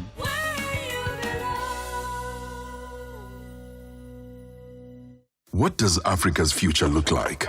And are we bold enough to shape it? Okay. Join Channel Africa and the Thabo Mbeki Foundation for the 15th Africa Day Lecture. Live from the iconic Julius Nyerere International Convention Center in Dar es Salaam on Saturday, 24th of May from 3 to 6 p.m. Central African Time. This year's theme, the state of the continent and reigniting the African Renaissance. Expect bold ideas, visionary leaders, and the spark to reignite Africa's future. Be part of the conversation only on Channel Africa. The African Perspective. Find us on SABC Plus and on www.channelafrica.co.za. Ashraf Garda on SAFM. So, of course, you can talk about whatever you like and many of the issues we've raised today. But specifically as we get to, the South African president and his entourage should be arriving sometime today in the USA. And then, of course, they've got a big event on Wednesday with Donald Trump and many other people too, right? So my question to you is like, seriously, what's the one thing that you want Ramaphosa to address with Donald Trump and to do so convincingly? What should he do? How should he do it? Tando in the Eastern Cape, go for it. Tando, hello. Yeah, you're live. Hi. Yeah, you're I'm on. curious. Yeah. I'm curious, Ashraf. Is Mcebisi part of the entourage? I haven't heard anything about it lately. Well, according to the names I saw, which were like all government ministers, I don't see his name there. I don't. So if somebody knows, Because I actually thought at first, I mean, when we were going through all the motions, that actually Motsepe could have been the best envoy. Because you know what he said, nice things about Trump when... I remember he said that. The first, yeah. I remember him saying that, much to the annoyance of many people, actually. Yeah, because, Trump wants to be massaged. He's a narcissist. Okay, got that. So I don't know if Jonas is going to be there. I don't see the names of... They name ministers, and he's certainly not one of the four... I think there are four ministers that is not there, but maybe there's another plan. All right, thanks for that, Tando. Okay, right, here's another. Okay. Good afternoon, Ashraf. The people that are saying there's no money and where does Julius expect the government to find money? They know that there is a lot of money in this country. Get rid of these tenders. There's a lot of money that is wasted on tenders and whatnot. Get rid of those things. LG. Okay, redirect the monies, essentially is what you may be saying, right? Here's another. Good afternoon. It's Dumiso from Waterfall in KZN. The big win for me, if he were to convince Donald Trump to come and visit South Africa himself. If everything goes south, ask him to come to South Africa. And then he sees for himself. I think that would be a big win. Thank you. But how would he see for himself? I mean, interesting. I chatted to Naledi Pandor a few days ago. She said the same thing. Convince him to come here for a few days, and then he will know better. I'm just thinking Trump himself, he must have intelligence in terms of people giving information. It's not like he doesn't know this. And the 3-4 day trip doesn't help you know the whole country. But basically he's choosing. The big thing is, how do you turn his entire head around where he says, I've been convinced now that there is no genocide in South Africa. You do that, that would be remarkable. Sizwe in the Eastern Cape, hello. Yes, Ashraf. Ashraf, I had an argument with some of my friends here. I just want to know, how did we get to this point? Who was invited the other year? Did we initiate this visit, or is it Donald Trump who invited our president to come to the States? Interesting. It's a question that I asked myself, and I didn't actually get an answer, by the way. So I don't really know. It could well be both, a bit of, diplomacy from both sides, initiating it one way or the other. But yeah, so I don't know. Actually, we need to find that out. Who made the initial, we probably need to speak to international relations tomorrow. I think we do. Yeah. Okay. Okay. Sizwe, thanks for that. I think it's an important question. Who initially initiated the meetup and why? Where did it come from? South Africa or the USA? Good afternoon, Ashraf and the team and the listeners. Best news ever regarding the interview you just had with Minister Hlabisa of COGTA. Some municipalities were formed as a vehicle to loot by the ANC. So good news that some municipalities will cease to exist. Thank you very much. Okay, it's going to take a while to get to that situation. We'll see what happens as we... Ashraf, the real question is why you stop broadcasting the farm murders on the news. None dare call it a cover-up. You're absolutely off. When it happens, it happens. When it doesn't happen statistically, what are you trying to say? I mean, tell us one thing.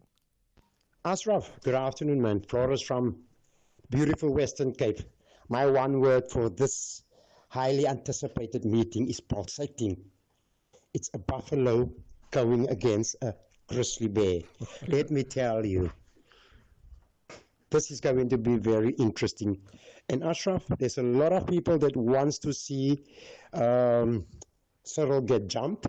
There's also a lot of people who wants to see that Trump are being put in his place. So which side of the spectrum am I on? I don't know, and I'm not going to tell you. Have a good show. Bye-bye. Why would you not be clear about that? If you represent your country, I just know South Africa are the best crummers in the world. That's all I know. So that's the side I want to be on. You may lie on the ground for people to walk all over you, but they will still complain that you are not flat enough. Never allow to be used. Never allow anyone to belittle you. Know your worth. Be yourself. Being me is to be myself. It's Mandla Masugu from Buhle Park.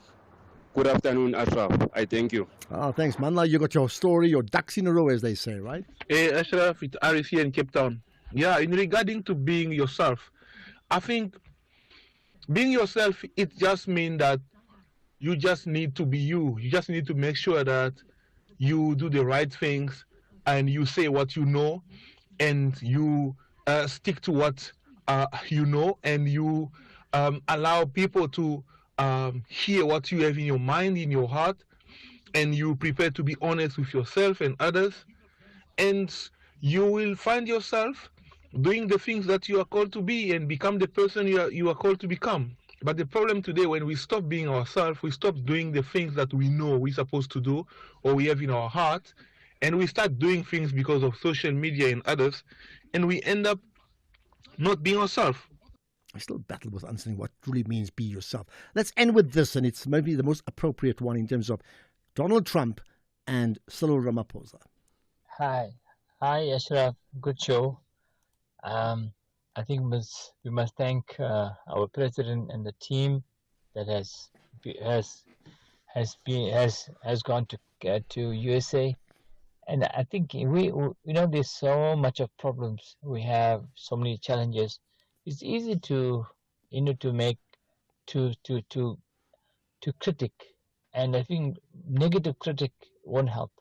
So I think the president has got a huge responsibility. So let us pray for him and let us wish him well and the team. Our country needs investment. I think politicians who I'm not saying they should not have a voice. Yes, they should, but let us see what they bring into the table, because you can make noise, you can say a lot of things, but when you're in the helm of the action, what happens then? It's Daniel Durban. Thank you. Thanks, Bye-bye. Daniel. And Daniel saying, pray for our president, which is maybe the way we should all be doing it in some form or the other. That's the show. Wonderful to connect with you on this Monday. Lots to consider all throughout a Ramaphosa, Donald Trump week, and throw the budget into the mix. It really is the ultimate scrum, isn't it? Let's get the news. Here's Greg Gross.